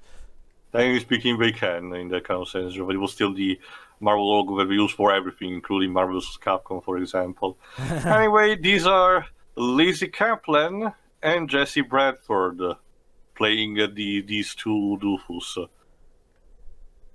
wonder how it must feel to be in a short that most people probably don't even remember these days in the MCU. Well, it's something for the resume, I guess. There we go. Okay, just to note, it was included in the Avengers Blu-ray release on September 25th, 2012. It's also included in the MCU Phase 2 collection box set, which includes all the Phase 2 films, as well as all the other one-shots. And the collection also features audio commentary from Desposito, Hernandez, Welver, and Bradford. But not on the DVD. So these two are about to rob a bank. Cute. Mm-hmm. In New York flipping city of all places. Using the part of the Kitauri technology. In broad daylight, even. Again, this sets up a bit the another thing after quote unquote the incident, the accident, the event, whatever you want to call it. A lot of people in New York will start taking part of the Kitauri technology discarded during the event, and will use it for their own affairs. This is not the last time we'll see such a thing. They're lucky that the Avengers aren't on constant prowl in New York. Otherwise, they would have been taken out so quickly. This was also the first short to actually, try to function more as an actual spin-off in a sense. Yes, these major events were happening in the movie, but what may have happened to the common people in the street? What the mundane becomes where something big like the accident in New York happens. Which will also be repercussed, at least partially, in the Netflix Defenders series. Ah, yes, the Defenders.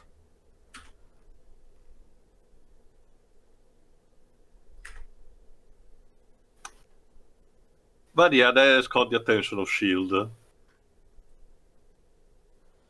Again, it's funny knowing what we know about this guy later. How ironic this all is.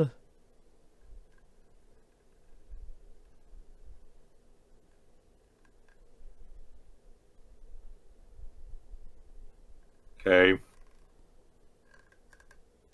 Yeah.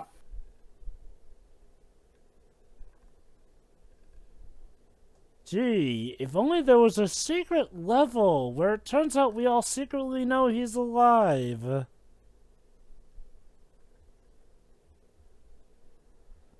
South Florida. Get it confused with Eastern Florida.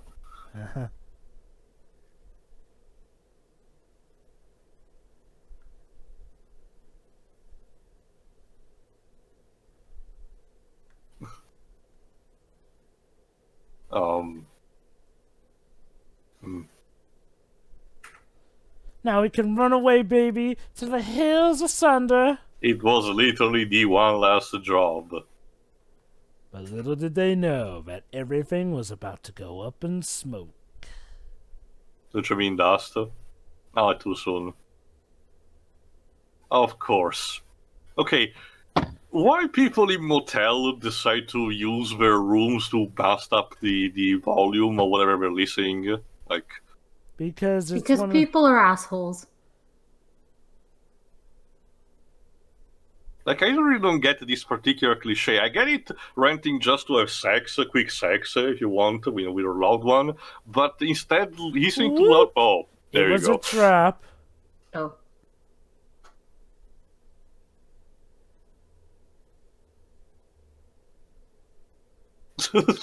Hey, it's polite.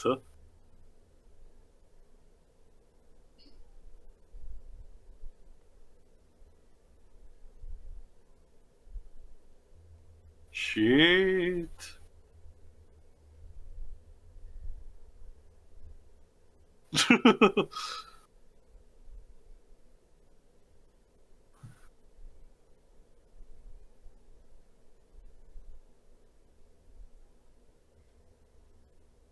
Yeah, no, that's not really an option.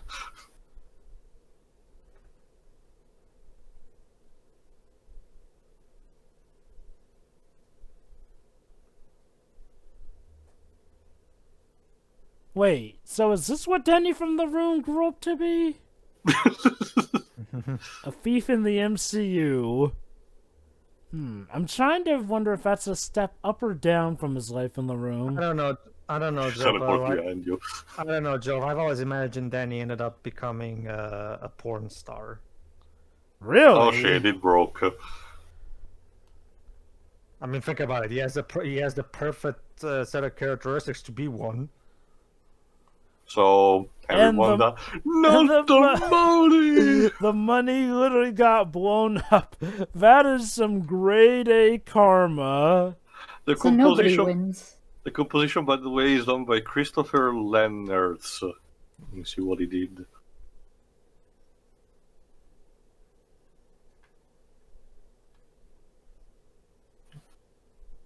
Oh, his first job was for the Buzz Lightyear Star Command series. Who? The composer, Christopher Lennertz. Ah.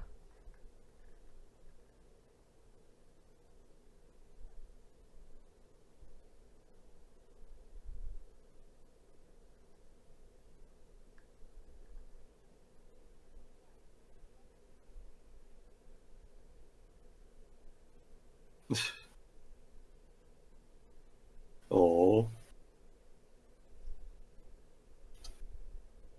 Eh?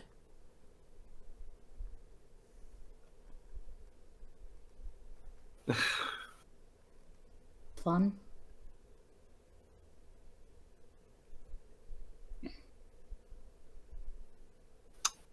Yeah.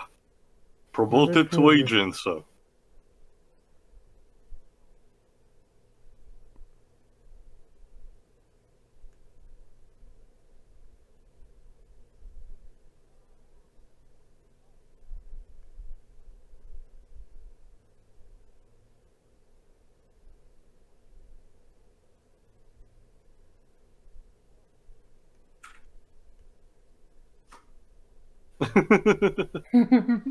Again, it's kind of a shame knowing what's going to become of Sitwell later. He seemed like he could have been a really good guy. Have you also worked in an office? There are never enough chairs.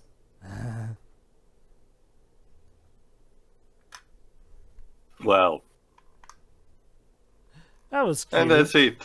Yeah, I don't think. Actually, I don't remember if these two actually shows up in Agents of Shield, but I don't think so. They Weird. may, but I'll admit, if I saw them, I wouldn't have known at the time, so I'd probably need to rewatch the earlier seasons of S.H.I.E.L.D. Actually, no. There you go. I checked just now. They don't. So I guess we were just used for this short. Anyway, this one, as I mentioned, as also the thing that they mentioned, took like 4 days instead of filming, so it technically a bit more than the others, but it's still, that's because also it has technically longer. I think it's the longest of all the shorts. Anyway, final thoughts, I guess. I'll go It's first. Oh, no, wait, you gone. go first. I mean, not much to say compared to similar to the other short. It's fine. It's sweet. It does the job it's supposed to do. Again, it showcases what the common people can do and how the world has changed now that the paranormal, in this case, the aliens, are more common. Oh, hold on. What are you doing? Goofing off on the job, it seems. Stop it! You're wasting an IKEA chair. Come on.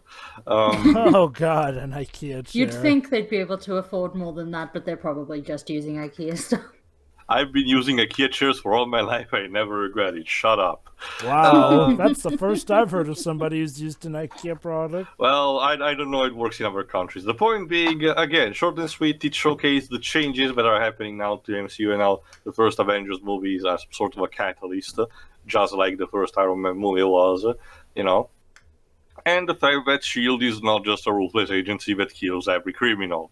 We'll see more of how it works internally with the Agents of Shield series. It shows how it does, but not recently. Not without this character. Not with these characters. The only one who shows up aside from Coulson is the one we saw, Felix Blake, the one played by Titus Welliver. Forgot how it's pronounced, and he's more of a guest star than anything.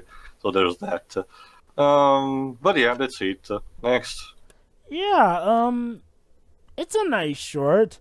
It does feel a lot more disconnected from the movie than the other shorts did, but this also feels like the most well put together of them. And it's a nice world builder, whereas the others may have felt like, extra fluffy in there. This one feels like it's actually setting stuff up well and truly and dearly. And it's fun, it's nice to see S.H.I.E.L.D. thinking pragmatically.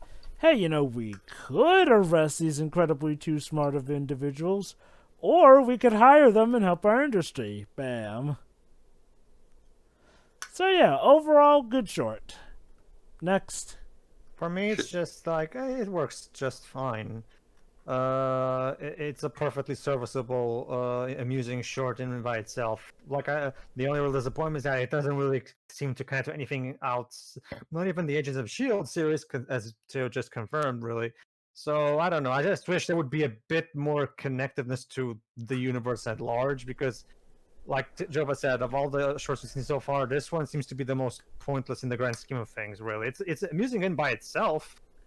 It just doesn't seem like it's all that important to I could literally spend the entirety of my life watching that. I don't feel like it doesn't really feel necessary to me. It's just kind of there's a neat little short, I guess. I just wish they could have actually included some kind of important, relevant stuff in it to the universe at large. But as of for now, yeah, it's fine. All right, Shirai, wrap us up. I mean, it was fine. It was probably one of the better ones for these shorts. It was just fun. And yeah, that's it. Alright, that's also it, since we already tested down for the movie. So, till the next time, for Phase 2 officially begins with Iron Man 3. Oh, see ya. boy. See you then. So, is that the last of the shorts? No.